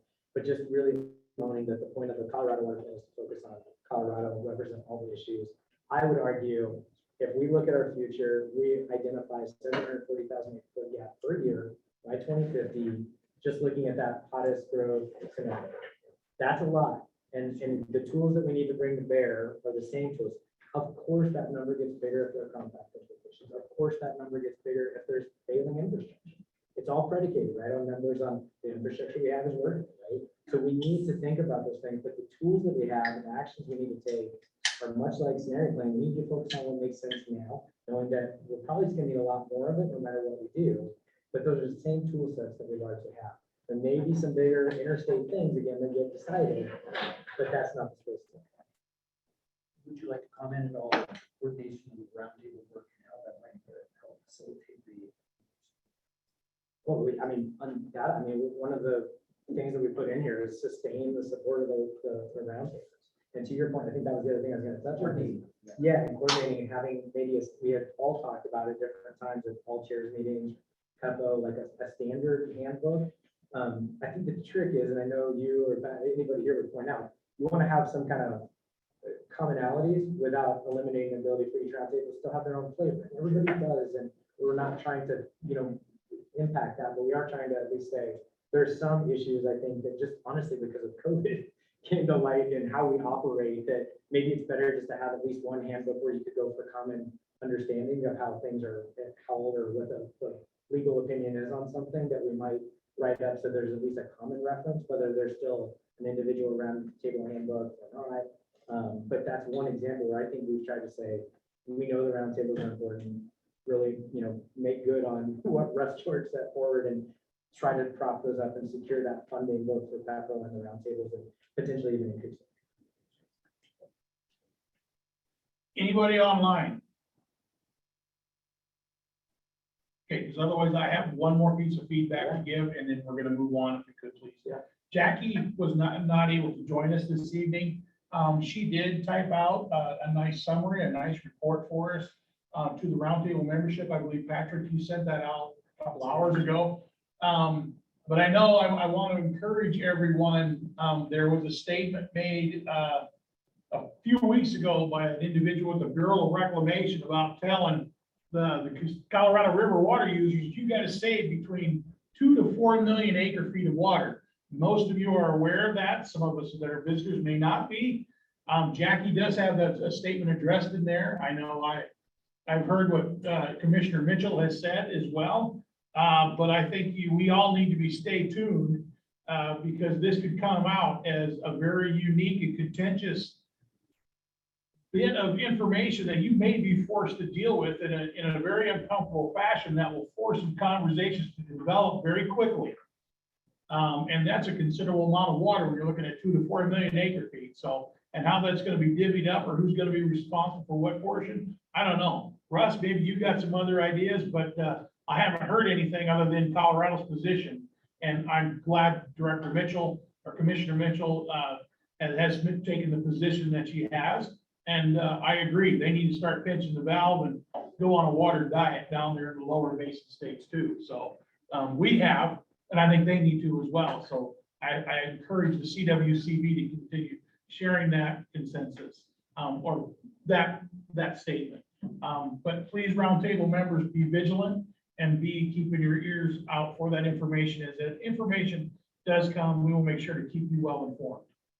Yeah, you said it well. There's nothing to add. We've been living within our means or using less than our compact delivery and the lower basin overusing. And I think that's what Commissioner Mitchell was leaning in. And that's, I think we feel that a pretty justifiable statement. Yes, yes. very much so. Well, just one add-on is that municipalities have a preset amount of water that they're using. The agricultural community is the one that we worry most about, especially in these rural areas. And they're already taking big hits. There isn't a single rancher represented that hasn't already taken less water than they would normally take. It's not called a curtailment. The city engineer can come around and cut them off, but they're using less water. They may be using up to half of what they typically use. So we're already significantly curtailed. Yeah. Way more so than our municipal and industrial uses. That's the worry, is that somehow, even if it was done proportionately, ag is still going to get hit harder. And so I guess I just wanted to make that statement on behalf of the agricultural community that we already feel like we've taken significant hits on our water supply, and that we hope that that's being considered when we try to represent what the agricultural community is capable of contributing as far as any curtailment. Understood. And you asked me once, I think a year ago, like what certainty, maybe this was when Yampa was getting, I mean, still hit hard, but when it was particularly feeling bleak.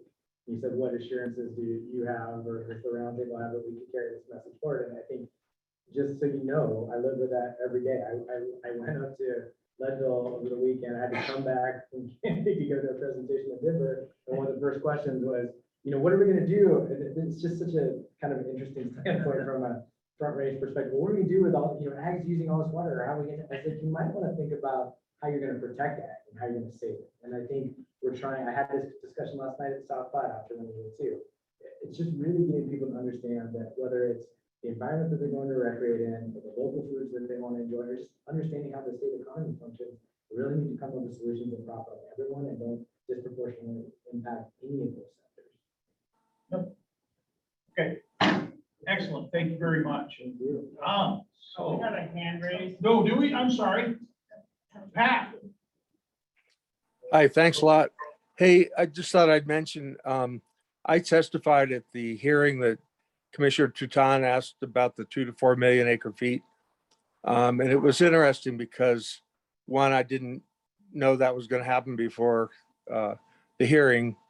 The second person that testified was from Las Vegas, who said a couple things I think we had to think about. One is that they want to grow from 2.2 to 3.8 million people, and that alfalfa is an inappropriate crop to be grown in the Colorado River Basin.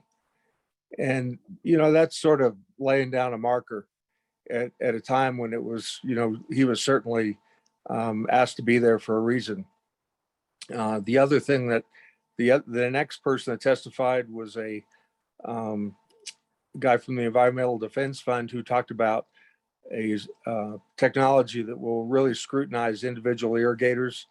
I can tell you the Family Farm Alliance believes that it is not appropriate, and we've been trying to negotiate with them, but it's the kind of thing that's out there now, is that really a demonization of agriculture, and we've got to step up to bat on these issues, because those that have other agendas than ours are articulating those. And, you know, it's I thought it was inappropriate, but it was very clear. So, you know, what, it was an interesting hearing, and you know, had a lot of things that resonated to the Yampa and the upper Colorado River. Thank you, Pat. All right, with that, we're going to move on, as we have other items on the agenda, but we're just going to pass the gavel from one CWCB individual to the next. So, Chris, would you come on up? And now we're going to continue on talking about some state water plant issues here, but I'm gonna come up front. I'm gonna ask Jeff to drive. I've driven from Denver to Alamosa, Pueblo, today to here. And I've got a pretty bad hitch in my giddy up right now, so I need to walk around a little bit. Liz, if I was a horse, I'd be trotting your way. See if you could fix me up. But I'm a little stiff, so I appreciate y'all's time. I'm here in person because this is a really important topic to me. I'm pretty passionate about it. And CWCB provides a lot of resources for you guys. These are some technical resources that we're putting together that we're also going to have a funding stream for as well. So let's jump right into it, Jeff, if you don't mind. Next slide. So in the legislative session in 2021, there was a directive for the CWCB to assess the susceptibility of Colorado's water resources, communities, and critical infrastructure to post-wildfire impacts. That's where the legislative directive stopped. I knew that I was going to be taking this on when I read the bill. So we had discussions internally, and we added this other piece, and advance a framework for communities to plan and implement mitigation strategies to minimize those impacts before the fires occur. So one's going to be a statewide map to look at where we're susceptible. I think a lot of people in this room aren't going to be surprised about what that map looks like. But the framework's going to be the really big piece, I believe. Okay, Jeff, next slide, please. So this is just a different way of visioning that. There's two pieces to this effort. The statewide susceptibility, I think, is really going to help at the state level to talk to the feds to say, hey, here's our heat map of where we think we're really susceptible to post-wildfire flooding, debris flows, and other hazards after fires. And maybe even use that to leverage requests for federal funding. But this is what we're going to need folks on the ground to really focus on to implement if we're going to make real changes as far as implementation on the ground. Next slide, please. So I think a lot of us are familiar with post-wildfire impacts. This one kind of bled off the screen a little bit, but anyway, there's threats to life and infrastructure, threats to our water resources, threats to water quality. This top right is Glenwood Canyon from last year after a big rain event off the Grizzly Creek fire. Next slide. So what we're doing in this approach to defining a statewide susceptibility is to look at values at risk. What is at risk? Our water infrastructure is at risk. Our public infrastructure, transportation corridors, our properties, our very lives are at risk. But you have to have hazards with risks in order to have susceptibility. So we're looking at both. And those hazards are floods after fire, fluvial hazards, which is just channel migration, erosion, and deposition of sediment, debris flows, impacts to water quality, and hill slope erosion. Thanks, Jeff. I got tired of showing everybody engineering drawings and flow charts and stuff like that. So we actually got an illustrator on our team. This is going to be on the website too. She did a real nice job on this. It doesn't quite come through here, but anyway, it's just another way of looking at it. What are the values at risk? You know, reservoirs and dams, especially our high mountain reservoirs and our foothill reservoirs. Definite value at risk, municipal water intakes, our ag water infrastructure, transportation and life and property, and then we have the hazards. So another way of looking at that, this has got an area of flooding with some houses that have fallen into the creek there. And when you see that slide again, you'll know I'm almost done. So that'll be like, okay, stop. So looking at susceptibility, identifying those values at risk, we went through this huge process of gathering statewide data that was out there. We brought a lot of things in. We had a few discussions, things got kicked out. And what we ended up with was water infrastructure, our built water infrastructure, our source water, the watersheds that feed our municipal intakes, our habitat conservation areas, and then under the heading of life and property, we have structures, buildings, critical facilities, hospitals, fire stations, schools, and transportation infrastructure. So we're looking at these data sets at a hydrologic unit code 12 level. Who's familiar with the HUC USGS? Okay, the USGS has different sizes of watersheds that they look at. A HUC 12 or hydrologic unit code 12, and we'll see those soon, is a small size. It's about 10,000 to 40,000 acres. I think that's important. especially if you've seen some fires, and think about the size of fires, some of the big fires we've had, north of 200,000 acres. So it gives you an idea of how many of these small watersheds, these Hub 12s might be involved in a fire. We looked at values at risk at a statewide level. So when you're looking at these values at risk, you may see things out on the Eastern Plains where you're like, why are they looking at that? It's going to get tightened up when we overlay the hazards on it. I don't want to belittle fires on the plains because they can be very devastating, but we generally don't see the post-wildfire impacts, the flooding, debris flows, etc. Believe me, I know, because the Marshall Fire that happened on the Front Range, I had to jump through a ton of hoops to demonstrate that we aren't going to see a lot of debris flows associated with that. And it was a worthwhile effort to allay everybody's concerns. But generally, grass fires don't burn super hot, so we don't see that hydrophobicity in the soil that leads to a lot of flooding and debris flows. Thanks, Jim. Okay, this is pretty cool. I found some of this data at the National Interagency Fire Center. History of fires in Colorado, 1890 to 2020. Jeff, go to the next one, please. Now toggle back to the last. Now come back. I couldn't tell the difference. Yeah.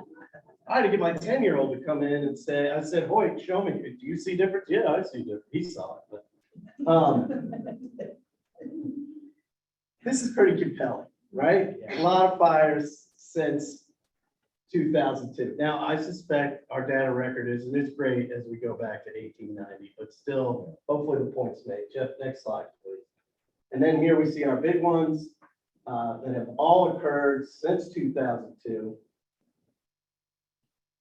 None in this basin. Let's keep it that way. I've driven through 5 basins in the last 2 days and was close enough to another one to kiss it. And it rained in every single one of them. So that was really good. That was really good. Okay, next slide, please, Jeff. So we are building on past efforts. We heard from some water users that they wanted us to do a better job than what they've seen out there before. The Colorado Forest Action Plan identified critical watersheds where water resources needed to be protected. Some of the roundtables really looked at this closely and they weren't real happy with it. We dissected it, and what we found in it that we thought was incredibly helpful was municipal water intakes and source water watersheds. So we took that out of it, but it was missing a lot of stuff. So we added to it, but this we carried forward. Next slide, please. Next slide. I didn't have enough time. Okay, so here's your basin right here, Yampa-White-Green. So we're looking at storage reservoirs. This wasn't in the original look from the Forest Action Plan. We called up the guys at Division of Water Resources. We said, please share your jurisdictional dam layer with us. They did. It was only point data. I couldn't believe that. And sometimes the point was on an area that wasn't within the polygon of the reservoir. This will play into what I'm going to talk about later. Data preparedness is really important. Sometimes the data is there and it's not even usable. It's usable for them. I don't want to throw them under the bus, but it wasn't usable for us. So a lot of kicking and screaming from my team. I have the reservoirs as points up here, but we actually turn them into polygons, which I think is going to be incredibly helpful, not for just what we're doing, but for other applications as well. The reason we turn them into polygons is because we wanted to know which watershed, again, those Huck 12s, it was touching. We wanted to know every Huck 12 that was draining into that reservoir. And then we also did a +1 on that. And so this, we're looking at impacts of sedimentation, debris flows. These are the big ones that I hear about post-fire. We got a lot of sediment coming in. I don't know if you guys remember that after the Hayman, Denver Water spent a ton of money dredging one of their reservoirs. And then the water quality degradation. I'm hearing about this right now from Northern on their Willow Creek reservoir, that they're already seeing some pretty big impacts off the East Trouble Zone. Which, by the way, on the way here, I heard an alert on the radio that said, if you're in the Willow Creek drainage, get out right now, because they're getting a big storm over there. Next slide, please, Jeff. So looking at these reservoirs, what we're evaluating, like I said, we're looking at upstream watersheds as values at risk. Any that are touching it, +1 upstream. That's kind of how we're looking at it. We talked about looking at volume, but then there were discussions if you were a small supplier or if your system only depended on one reservoir, that might actually be a lot more important than say a giant reservoir out there. So in the end, I decided to go this way. Still kind of talking it through, but I think we're going to stick this way. Next slide, please, Jeff. So I talked about municipal intake. So here we are looking at those. It's not just the point of the intake, but like the reservoirs, we're looking at the upstream watersheds that feed those. Next one. We're looking at built flow lines, ditches, not just head gates. We'll see that next. But the actual ditches that flows through the watershed. Again, once we overlay it with the hazards, a lot of this stuff is going to disappear because we won't have it. But right now, we're just looking at the number of ditches within each of those hydrologic unit code 12s. Next slide. Agreed water rights. I don't know if we're going to play around with volumes on this one. Again, you get into that question, well, who am I to say which water right is the most important to a community? And if I just base that on volume, it doesn't seem fair, or on date. So right now we're just treating it as head gates. Because that's a little bit different than the ditches. We're going to look at those differently as a value at risk. Head gates and the streams are treated a little bit differently when we look at mitigation strategies. Next slide, please, Jeff. And aquatic species habitat. This came from Parks and Wildlife. It's a lot of gold medal fishery areas, species of concern, things of that nature. And I will be posting kind of the information about our data on our website so people could drill into this more as they're interested. Next slide. Okay, hazards. I'm gonna keep driving this home with you guys. That you have values at risk, but you have to have a hazard with that value at risk in order to be susceptible. So the hazards we're looking at, again, we kind of cut off here, but the bottom one, hill slope erosion, flooding, increased runoff, mud debris flows, fluvial hazards, that's the erosion and deposition, channel migration. Okay, next, please. Okay, risk. So again, consequences to values at risk multiplied by the number of hazards is going to give us some level of risk statewide. And we're going to do it at that HUC 12 level. Next, please. So some of the maps that we've prepared, I don't have all of them for you. I just simply don't have enough time, but I wanted you guys to get a flavor of what it looks like. I'll jump over here so you can see it too. But this is increased runoff. We had our modeling guy do a hydrologic model for the whole state without a fire scenario. And then he looked at low, moderate, and high burn severity and kind of looked at he aggregated the results of that and looked at the difference in runoff between pre-fire condition and a post-fire condition. And came up with this. So that's one way we're going to be looking at hazards, is just the change in hydrology after a fire. Next slide, please. And this one's hill slope erosion. This is based on the universal soil loss equation, but bringing me back to school and things that I didn't do as well as I could have. But I'm glad I got some folks on my team that are doing it well. So again, we're looking at each one of these hazards and displaying it at that HUC 12 watershed level. Next, please, Jeff. And then flooding, this is just zooming in on that hydrologic change a little bit, but this overlays it with the structures. So we actually got this FEMA data of all the structures in the state, and we can look at these areas that are jumping out at us on the map, red and orange and yellow, and really kind of get into what is at risk after a fire. You know, and of these structures, which ones are the hospitals, which ones are the schools, which ones are the fire stations? I was involved in the 2013 flood recovery on the Front Range. You wouldn't believe how many fire stations we lost due to flooding because they were built right there. So these are things that I think would be real helpful for communities as we enter into that framework implementation. Next, please. Okay, here's the framework. So the framework is a comprehensive guide for local watershed groups and agencies and conservation districts to produce local level post-fire susceptibility. Because not everything is going to happen at that HUC 12 scale. That's what I'm doing to satisfy the legislative directive, but I really want a tool for the locals to take so that you guys could do this pre-fire planning. So we're just going to jump through a few to see the process. Next, please, Jeff. Before we jump into those, I'll say that I'm so anxious to get this going. No time can be lost. That I told my guys, you know, we're going to have this framework and people can read through it. It's going to be shopping list style. So you could say, oh, these 5 out of 10 things apply to me. I'm going to check this, but we're going to have a template scope of work so that if you want to apply for funds from the CWCB, you can take this scope of work and modify it to meet your needs, but it's going to be a template guide. It's also something that can be used to roll into a request for proposals or qualifications if you're interested in hiring a consultant to do this type of planning for you. So the idea is to really just make it usable out of the gate. Next, please.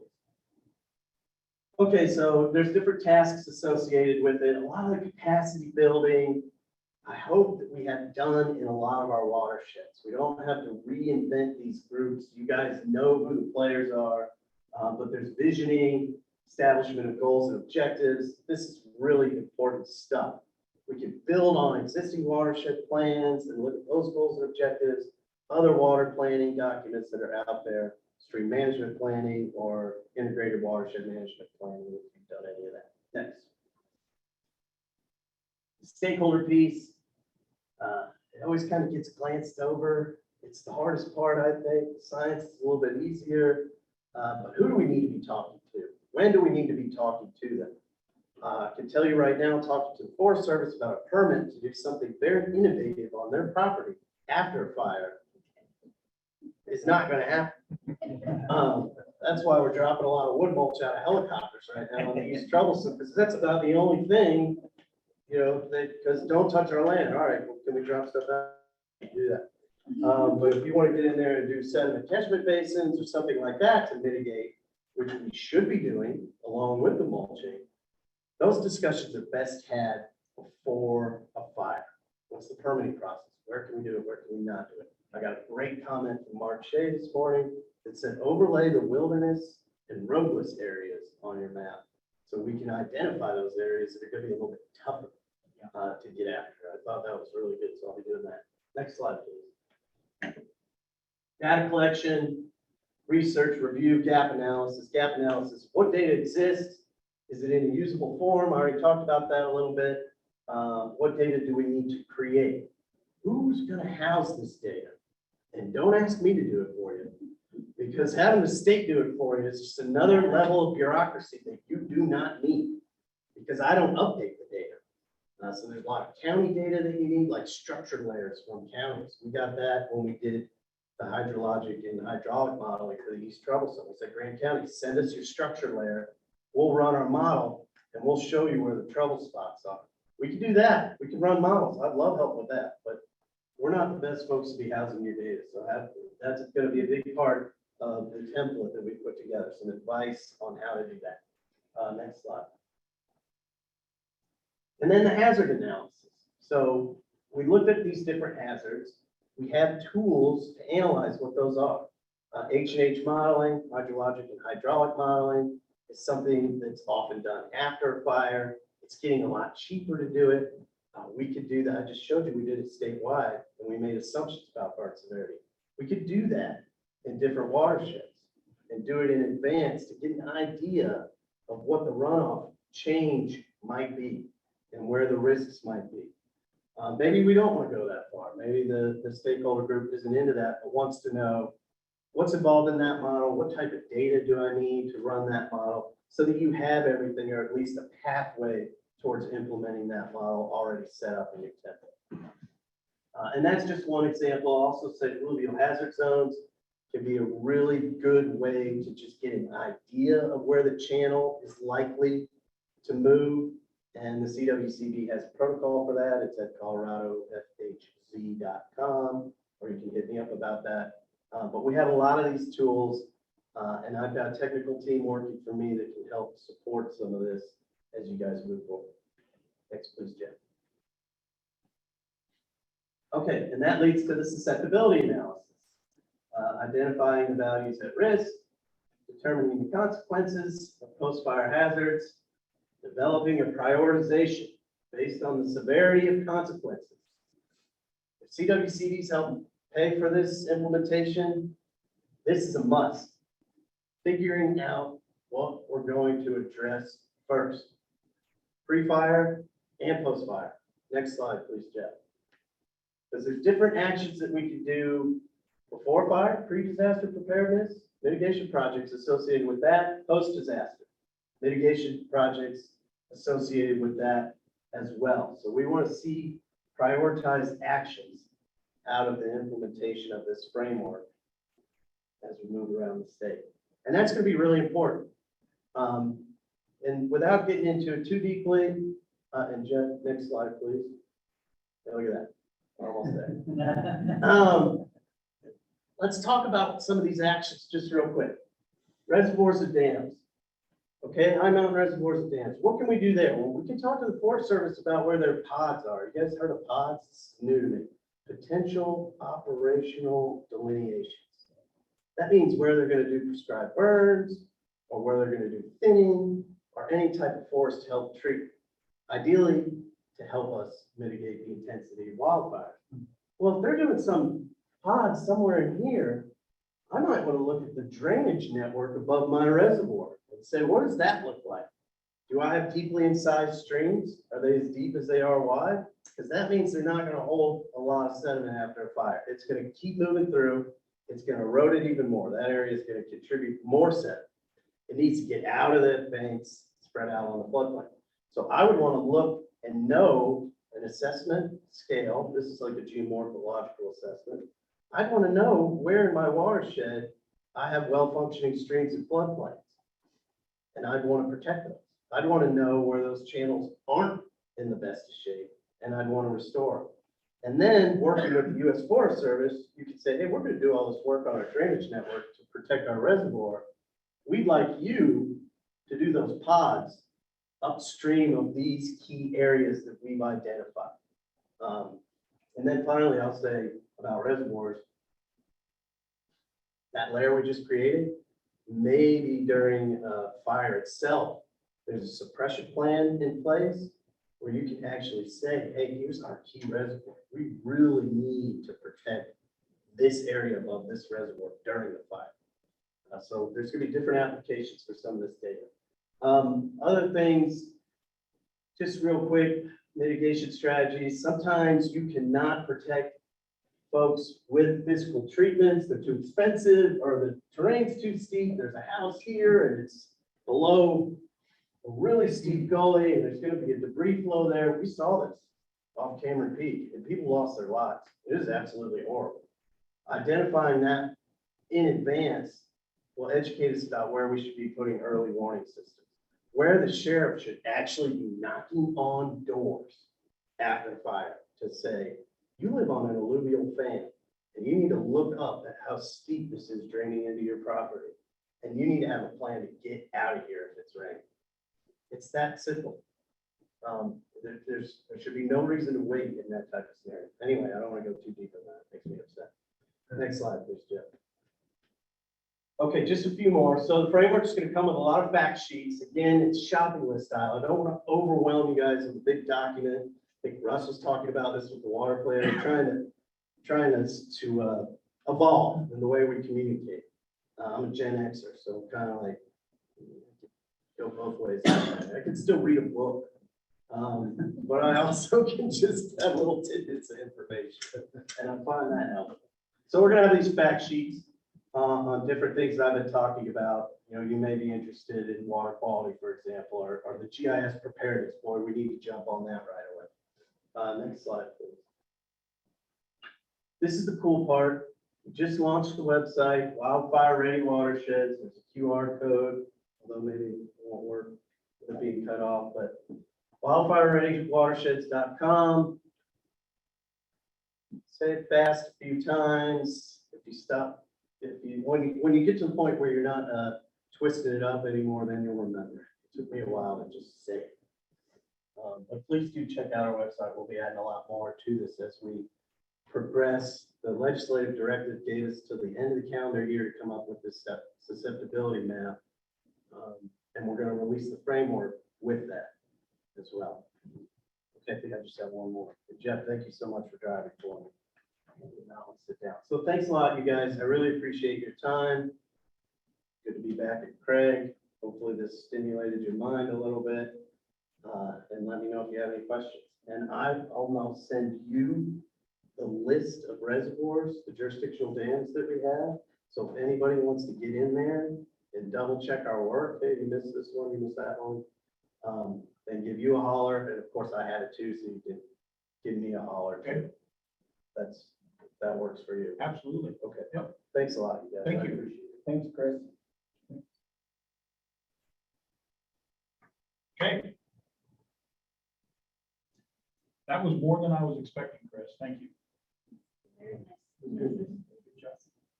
nice. That was really good. Grant abilities for grant applications. So there's some new legislation that was just signed by the governor, I think it's House Bill 1370. That has some money set aside for fire preparedness. So I'm going to recommend to my board that we open that up not just for fire recovery, but also to fund this framework. Initial discussions look pretty good about that. Kind of aiming for that grant to be released in conjunction with the framework itself, so it'll be late fall, November. I told my team we're going to have this one done before Thanksgiving. Yeah, I don't want anybody working over the holidays, but I can avoid it, like being all stressed out. Thank you. Jenny? This is not about the water, but it's something that the state needs to kind of keep in their back of their mind when they're doing this with the fire litigation, is that like all of us in Meeker and Craig and all of us 13 over 40, we had an impact from the fires on the highways. And they need to remember that in their little money pockets, that they need to reimburse all of the counties and the state and all of the highways that they're tearing up too, because they put the money back into I-70, which is great, they needed to, but we took it this way. And that has nothing to do with water, because it's just But you saw transportation corridors as a value at risk up there. Yes, So the beauty of this framework, it's not going to help anything retroactive. no. But the beauty of the framework is it's up to you guys, the locals, on how you tailor this. You may look at a certain area and say, you know what? The most important thing we have right here is this road crossing. That's going to be our number one priority. I don't know how that's going to shake out. That's why I'm just giving you a template. Yeah. Okay. I was just gonna make a comment that, this might be something as in the grant committee that we add to our consideration of beneficial use or scope, like we have environmental, and agricultural, and municipal, watershed health and or fire mitigation, is this project something that helps address that? Like for the sheriff reservoir. I mean, like a criteria. Like a criteria, like another, Understand. Yep. box to check. Okay, moving along, we still have several items here to go over. So we're going to start going into committee and special or committee reports.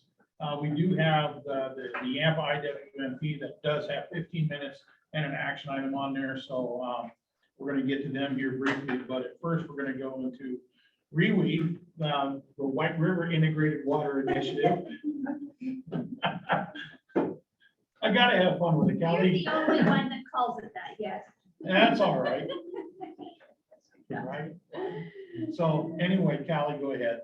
Well, I guess just real briefly, let's see, it's been 2 months, I guess, basically, maybe been before, since then, that we did the last update. But I would just say, in that phase 2 of the project right now, we are in the process, we have identified what the priorities are for phase 3, which will be a hydrology study, primary return flows in the 2 heavily irrigated basins there above and below Meeker, and then also forestry. I was asking about the grant, Chris. Because forestry, I say forestry, what the group decided to call it was upland vegetation management, which I thought was really good, because in that way we can be addressed in Forest Service as well as all that out in BLM country that's cedars and pinions and the erosion factors and so forth that go on out there. So those are going to be the 2 primary projects. I will say that Liz has done an excellent job the last 6 weeks since the group identified those as the priorities. She's put together a lot of committee meetings, and we've met a lot with Forest Service, State Forest Service, National Forest Foundation that I didn't even know existed 6 months ago. And we've really got some things moving forward. In fact, we've got a couple of them bringing forward a job description to our Conservation District Board meeting tomorrow night. So things are really moving because there are those dollars that are coming down. So I think the PAC will be very pleased with the progress that Liz and others have made on that effort. And then we will continue to do the diversion assessments and riparian health assessments in the next round, primarily because of the request from local landowners that want to do more. So that's pretty exciting that we've got people asking for us to come and do those. So we will continue to do some of those. We also have a really nice education project that's in the works out of the deal, actually kind of a twofold. Walt Proctor has put together a design that will probably be an educational piece for the whole region. It's going to be looking at about 11 different measuring devices and put them in Circle Park at Meeker is what the hope is. And so there'll be cement structures, the actual diversions, actual sizes, and be able to run water through them and show people their options that they have. So it would be helping educate producers themselves as they decide what they want to use for measuring devices. We could use it for high school FFA type kids. The college is getting very interested in it with Mario being a part of our group. He's already having conversations with, and we've met with the leadership of the college that want to develop classes around that and start doing more water education classes, probably workshops to start with, that will eventually come into classes and potentially classes for credit and so forth too. So the 2 of those pieces kind of merging together. So lots of things happening. Our goal is to be pretty well wrapped up in September with this phase 2 and have a grant application for phase 3, the September meeting. But I missed Liz and Chris. All going well, as far as I know. Thank you. With that, we're going to move on to the Yampa IWMP. Nicole or Ken, I'm sorry, Ken, were you going to present? I think I'll do that with Nicole's assistance. In your packet materials, you'll find 2 separate sets of documents. One that's a little longer that includes 20 different projects. Descriptions, yep, 20 different project descriptions that have been introduced, discussed, vetted for partners and appropriate strategies and ultimately consensus, a recommendation to be included in our final report. Our final report won't be ready until September, but an important part of that final report will be these recommended projects. So that's the first document. Second document is the one you see on the screen now. Yeah, Patty, thanks for backing up. This is a document that tries to more carefully define a consensus on what does that mean for the Yampa River to be in balance.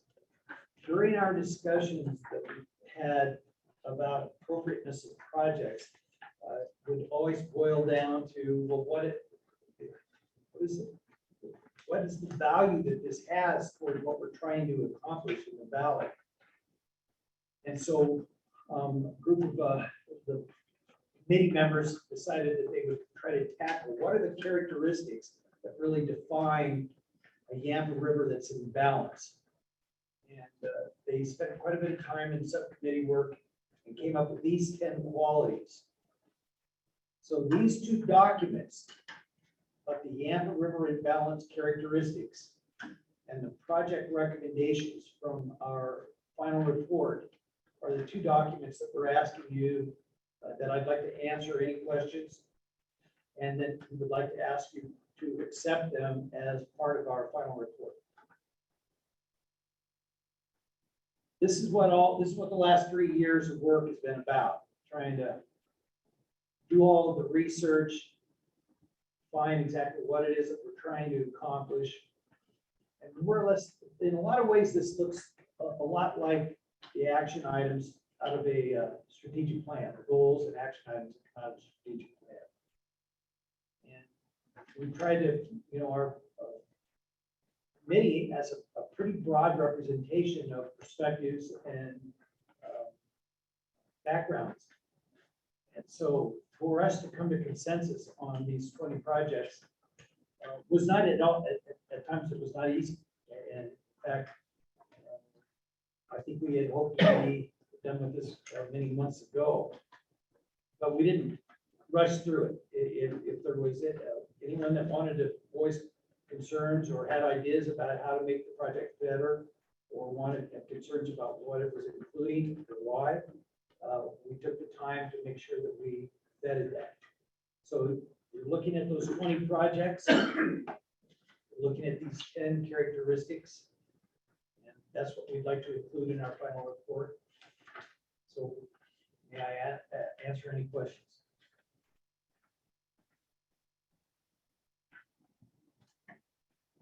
Online?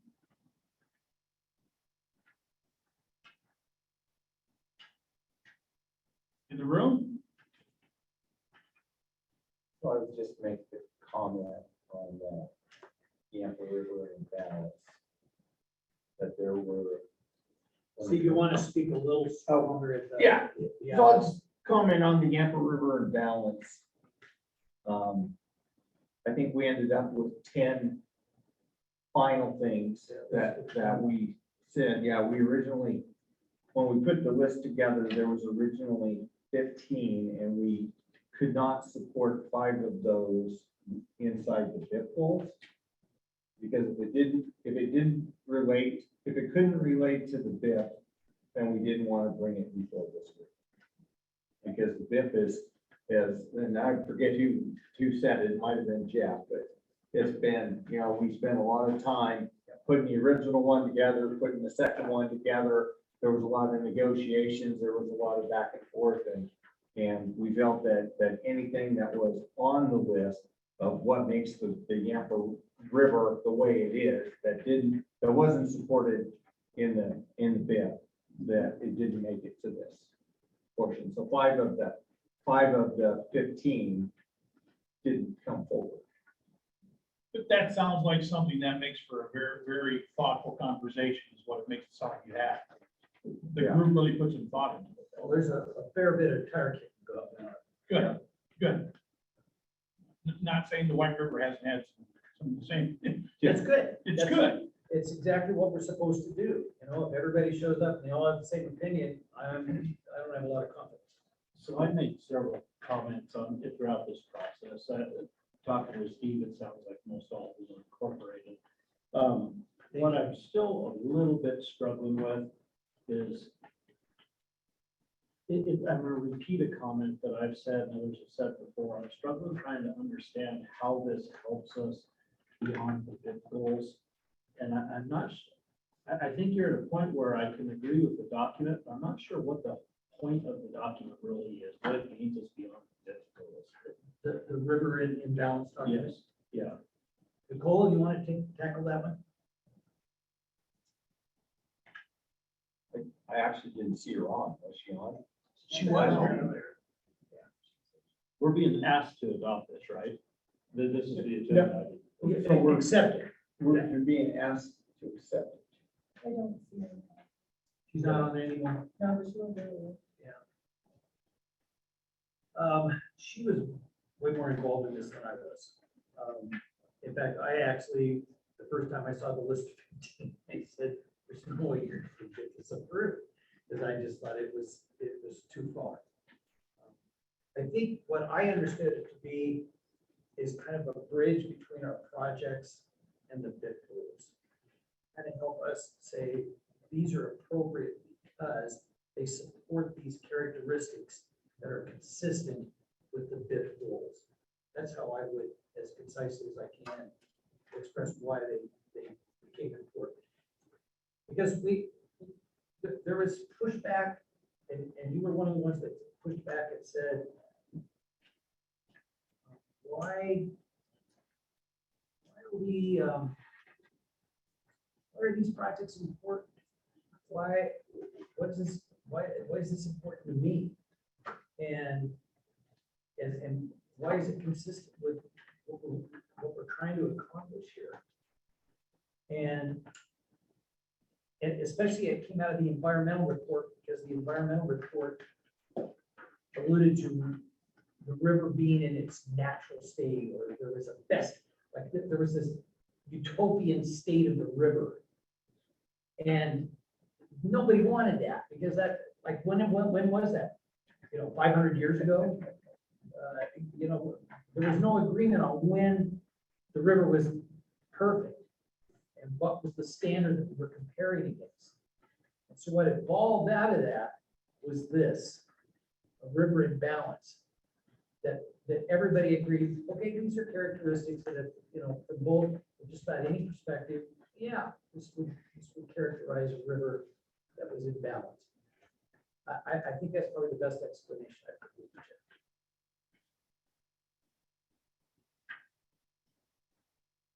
Let me take a look at it. So, And you worked on this more than anybody. yeah, Ken and I are both in the final report. So basically what it boils down to, the characteristics are, or represent what people feel are the good things about the Yampa today. And then having done this 4 years of work, all of these reports, all of these conversations with river users and everybody, and then the 20 recommendations basically are going to support, are intended to support the 10 things that, the 10 characteristics that people think that they like about the Yampa River today. And that's kind of the way the final report's being more or less put together, is you're gonna see the background of where we are today, kind of based around these characteristics. And we feel that the Yampa is not a river in danger, but we certainly wanna look to the future so it doesn't become in danger. And then, so we're gonna, those 10 characteristics get built into that description of what we have today. And then the recommendations are being brought forward to how are we going to keep the river the way it is today? Or what are we going to do to protect the river from being in trouble in the future. So will this be part of the IWMP or will this be just a separate document? It's The final report, The the final report will be river about imbalance. 20 to 25 pages, and then there will be, this will be one of the two addendums. Is my understanding. Characteristics, The final, what's gonna be 25 pages? the final report. The final. IWMP report. It's gonna be that small? Yes. For 4 years of work, we get 25 pages? Did you want to read 200? Do you think that makes you feel better? We can get, I guarantee you, we have I'm 200, just impressed. we probably have 500 pages of material that will be attached to it. We have No, we want to, we have 1,000 pages 1,000 pages. of backup to this. Well, I like Ken's comment is, sorry, I'm giving you a 10-page report because I didn't have time to write you two. So we're hoping to write the 2-page report. Yeah.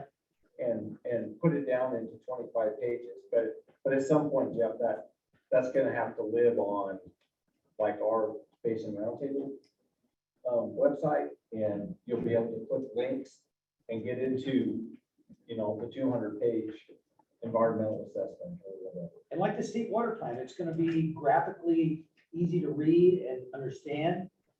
The idea is that. I know you guys use put a them. lot of time into working on this and you took a lot of it, but there's.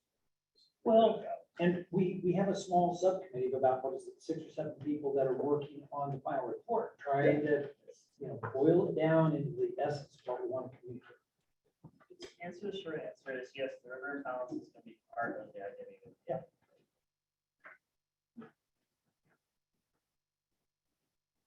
So if there's no other questions, then we would like somebody to make a motion to accept this as part of the final report. Well, we talked about the rural imbalances. Do you want to talk about the recommendations? Ken, or you? Yeah, I'm assuming that you want to ask for the, is there any additional comments, questions on the river imbalance? So this is Doug Munger. So again, I appreciate the conversation here, and I don't know, we need to have a motion to accept or whatever. We're still in the process here. We still have a final product that probably needs to be here that we need to do. I'm very appreciative of the river imbalance concept. We should have done that day one when we started. We should have had this conversation about what do we want the river to be, and that there's conflicts in even the conservation world, and there's even conflicts in the utilization of the water world. So I think, but the bottom line is I don't know that we need to have a motion to accept, but this is, I guess, an update. And I'm not shooting you in the foot here, Ken and Nicole, but I think this is an update, and I think we're heading on the right direction. I do believe the final report will be a great report. I think we're going to try to get it condensed down into something that's going to be readable, understandable, and have some value to it. So anyhow, I'll shut up. So thank you. Thanks, Doug. Other comments on the river imbalance? This is, I guess, probably minor, it's kind of a matter of semantics, but when the layperson hears this, doesn't know anything about this, they hear it, the Yampa River imbalance. And it reads like the Yampa River is out of balance. I don't know if there's any way to fix that, but it takes on a connotation that's totally 100% different than what we're intending. Does anybody else see what I'm saying? Like the Yampa River imbalance, oh man, it's imbalanced, traffic, I think it actually kind of acknowledges the qualities that the river has today. What he's talking about, the title. Just the title. The title, Yeah, no, Yeah. if you read in balance and don't just listen to the word imbalance. like the Yampa River. Is not. It reads correctly, but it sounds incorrectly. And I don't know if we have any solutions, but it's just, it is what it is, the Yampa River of balance. Well, Or get back to me. Maintaining the river in balance because it's in balance now, so you maintain. Same problem. I mean. Sorry, There seems to be a contradiction in having 20 recommendations to bring it in balance versus, I mean, if it's in balance, we don't need any of these. The recommendations are not to bring it into balance, but continue to keep it in balance as we move. Well, yeah, I mean, I don't know. I hear a lot of conflicting information about sediment movement and geomorphology and why the Morgan bottom is all screwed up and then, so I don't think it's completely in balance per se. And what does that even mean, right? Going back to, 500 years ago and 500 years from now, the river is the river. It does what it's, if we allow it, it does what it's supposed to do. Maintaining balance in the Yampa River. Well, or the characteristics of the Yampa River in balance. Yeah, I mean, or Why don't you let us play with the title?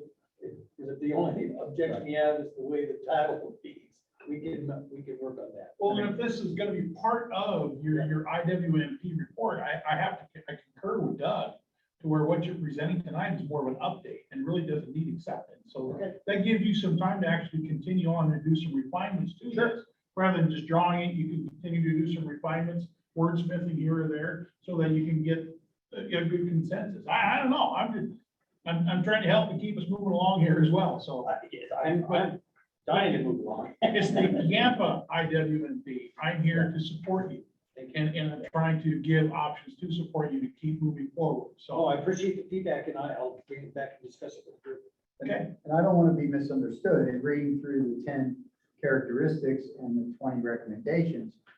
I don't necessarily disagree with them. I'm just saying that these are the continuing to be the things that we focus on in general. Mhm.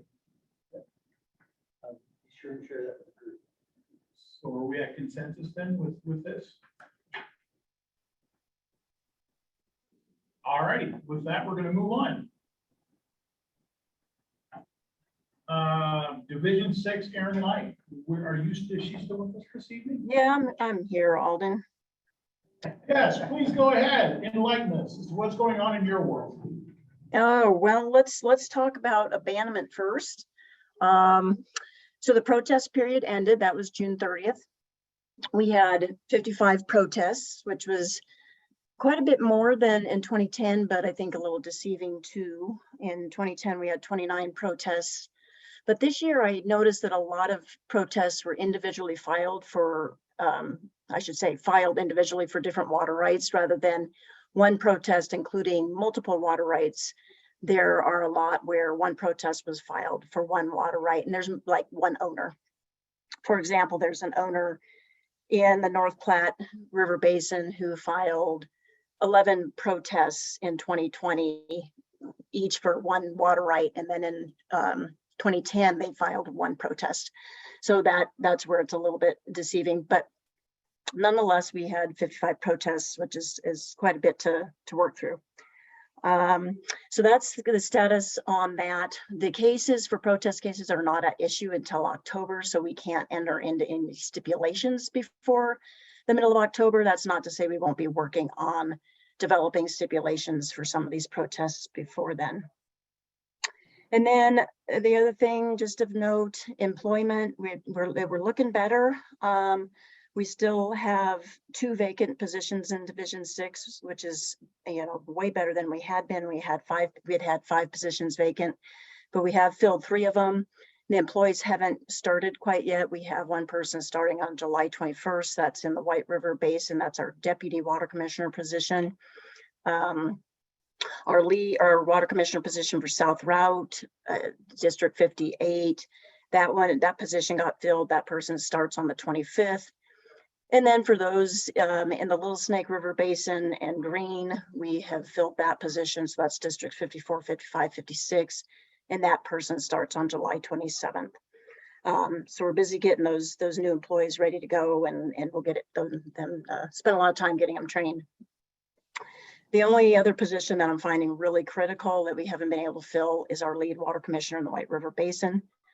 We have kept that position open and vacant and been advertising it now for almost 2 months. We have had some candidates apply. Several have not qualified, a few have qualified, but were not a selected candidate.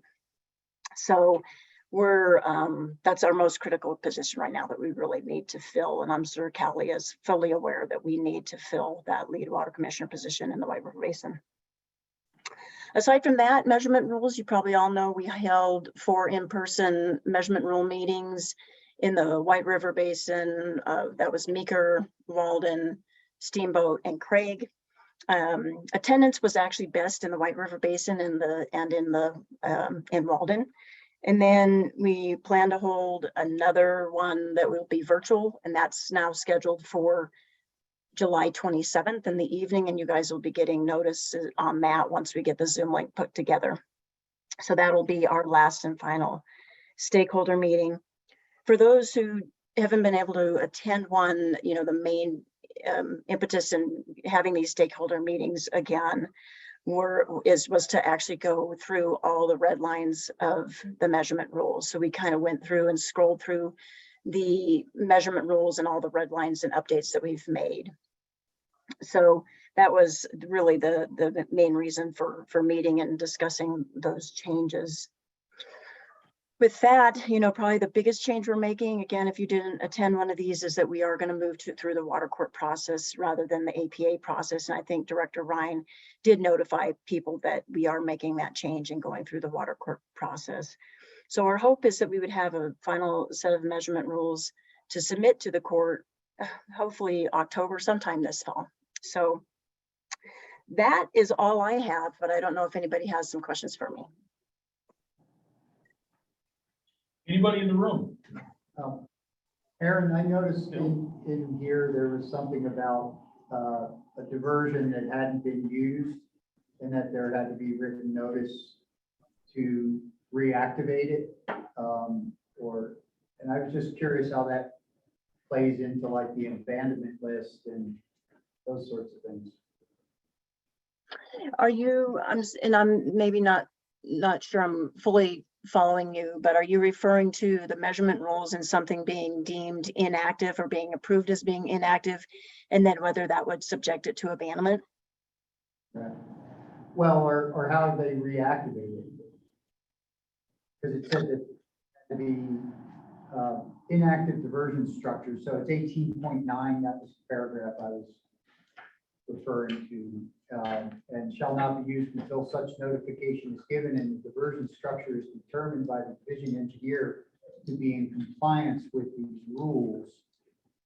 And nowhere in here did I even see anything that described what the rules were for the diversion structure, not the head gate, but the diversion structure itself.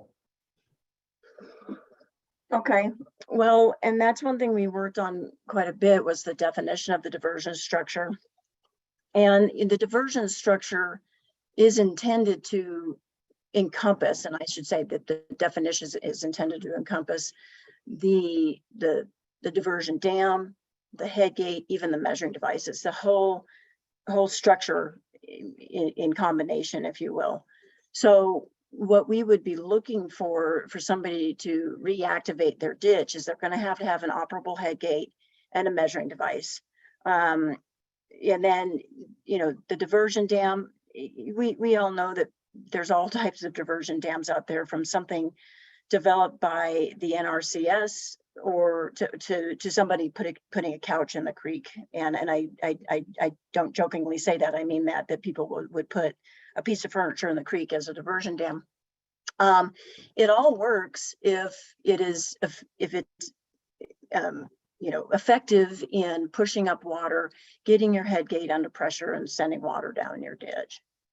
So I don't know, maybe, you know, one thing you're commenting on is that we do still need to further define that diversion structure. Yeah, I guess that's what I was curious about, if there was you know, since it kind of refers to a diversion structure that complies with the rules or whatever, what would that be? In this particular case, it would be the head gate and measuring device, and it would have to actually be a head gate on the ditch itself.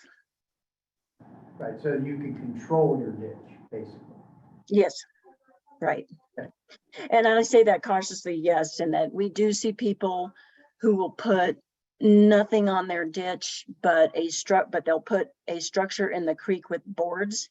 And they say, well, we can control what's going down our ditch by pulling boards. That's not an accurate manner to which we can administer a structure, is by pulling pulling boards or adding boards. We need to be able to adjust a slide gate or a head gate so that if your water rights for 4.3 CFS, we can get 4.3 CFS down that ditch, regardless of the head pressure on the ditch, or in this case, the head gate. So it's not just controlling the water in the sense that people have argued with us that their boards in the creek is controlling the water, and it's really not. Okay. Other questions, comments, feedback? Online? Okay, thank you, Aaron. Good luck on finding us a good commission for the White River. Yep. You bet. Ken, Patrick, Peppo update. So I guess, Ken's not building. Oh. Quick update, Peppo, I mean, we're just moving along. Hopefully you guys got to see the roundtable update. Just provided a meeting packet. Want to give a shout out to Yampa-White-Green for doing a lot of youth education and all the school districts. They had 300 and some odd students they saw, so over from May to the end of the school year. So they did a lot of work for water education for the youth. We're going to give them heads up to Yampa-White-Green for doing that. I'll let Ken take it over here. No, I'm going to make it go. You're doing a great job. So then also, I mean, I hope you can see my media posts. We've got the contract again for the summer for the radio ads. You're hearing them. Couple committees directed me some topics to go and develop for the rest of the summer for the radio ads and print ads coming out. Still waiting for the grant to be approved or not approved by the CWCB for the federal grant. I can't remember what that is. Is that Russ, that's the 21st? When you apply? No, when's it approved? We can kind of, it'll probably be, I would say it was next board meeting, because technically that's the cycle that we're doing. Okay. Yeah. Oh, that's what you meant by 21st, yeah. Yes. I was like, the 21st, yeah. Okay. Yeah, what else? We talked about the owl. The one event that we wanted to bring to your attention is that the Colorado Water Congress is in our area again this year in Steamboat Springs, be at the Grand again. Doug has offered to give us a hour and a half in the tent on Tuesday morning. The event starts formally at lunchtime on Tuesday. The governor may be the keynote speaker for lunch. That's still in flux, and is done by Thursday evening. But Tuesday morning from 9 to 10:30, we have free use of the tent to talk about Northwest Colorado water. We can bring anything. We don't have to do anything. It's a free session. Anybody that wants to come to it, anybody can come. Anybody in the public. You don't have to be part of the Water Congress, but we can talk about all of the different activities, agencies, governments, projects, efforts with the Basin Roundtable. Come in, present. We have an hour and a half that we can go in and present. This was a suggestion that came from Pond, and Doug said, "Yeah, let's give Northwest Colorado a chance to talk about water." So we have that hour and a half in the tent. You don't have AV capacity. If we want to do this and provide some, if I'm not expecting the roundtable to do it, I'll take the responsibility of trying to coordinate the different people to do it. There seems to be some interest, but I just found out about it yesterday, so I haven't had very long to talk about it, but I'd like to try to take advantage of it unless you think it's something that we really don't want to pursue. It would be, I think that it's the 23rd of August, it's a Tuesday morning. 9 to 10:30, then they have to throw us out so they can set it up for the luncheon. Kick off the meeting.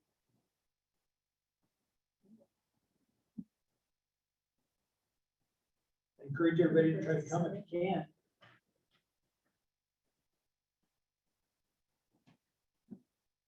Okay. All right, thank you.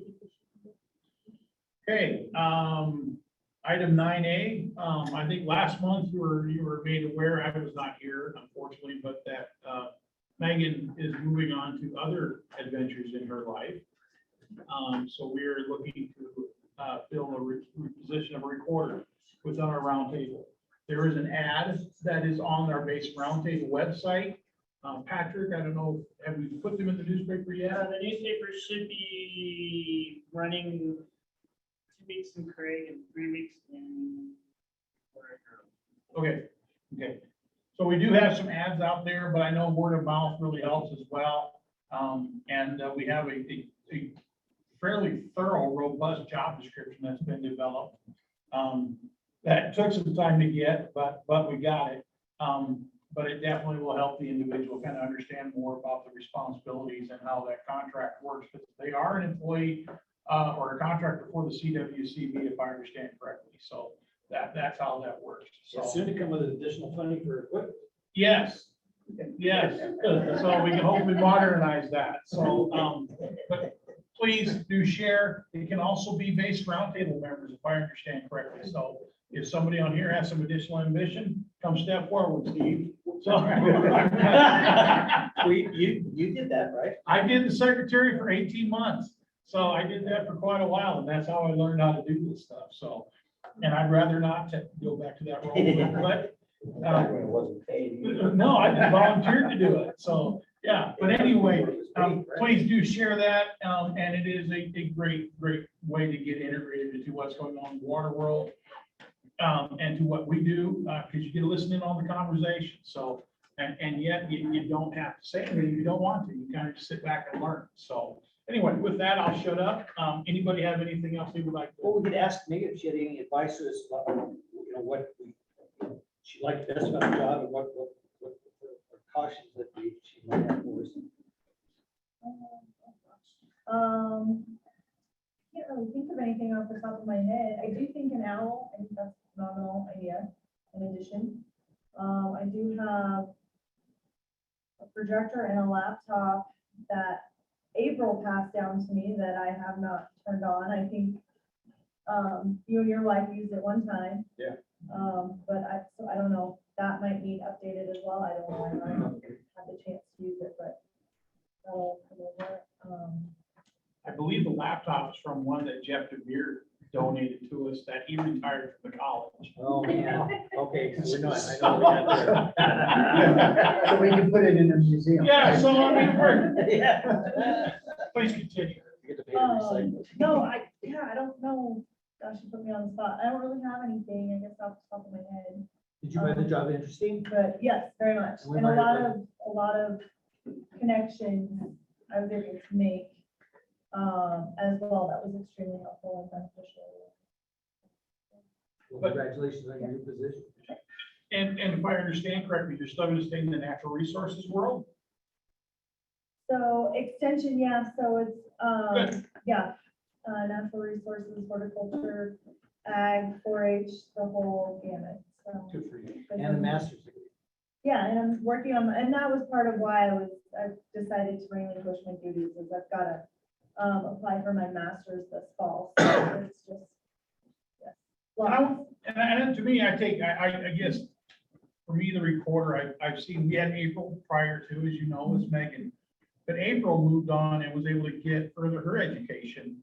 And really, it worked well for her. And until she finally found something a little bit more permanent to her liking. But it's good to see these individuals, like yourself, kind of use this as a stepping stone and to advance yourself. It's wonderful. So I'm happy you've been with us, so. Thank you. Did you say the job description is on the website? The job description is on our Yampa Basin Roundtable, Yampa-White-Green Basin Roundtable website on the front page, so, yeah. The last thing I have is our next meeting is in September. The agenda is probably 75% already defined. November, I'm at probably 50% after visiting with Ken today. So that's okay. But if you have something, we also have elections coming up in November. So that's going to take some additional time. We have some at-large positions that are coming up, I believe, or no, like environmental recreation, those aren't at-large. I'm losing the No, term. those are some of the original. Yeah, we have some of the original appointed positions that they fill a specific niche within our group that are up against. So I know that'll take some time to sort through as well. So November's filling up fast. That's just the nature of the beast here. So September. I'm sorry. September, right? Yeah, September's full. Oh, okay. November, I'm saying November is about 50%, and with the election, you're probably about 75%. So it doesn't take long to fill agendas here. So. Yeah, well, and now I guess we are full because Steve just said he's got 40 minutes of grants. So, okay now. So I'm glad we shared I around. got two that I heard today. Yeah. For people in this room. So if you have an agenda, I always stress it, but I cannot stress it enough. Talk to me sooner than later, because it may be 6 months before we get you on this. And that's just what we have here. But that's good to see that level of interest for folks wanting to come in and visit us and have such great technical presentations that we did today. So there's a lot of really good value that I got from it. Thanks to the Colorado Water Conservation Board. So with that, one last round around the room. Anybody have anything they would like to add? How about online? Chris, you made it through away. Good for you, man. Glad to see you here. So, all right. We adjourn. We can adjourn and have a great night, folks. Bye-bye. Pretty sure I won't be here in September to discuss my 37th weekend. Oh, bring your wife. Oh, yeah. That'll be the last thing.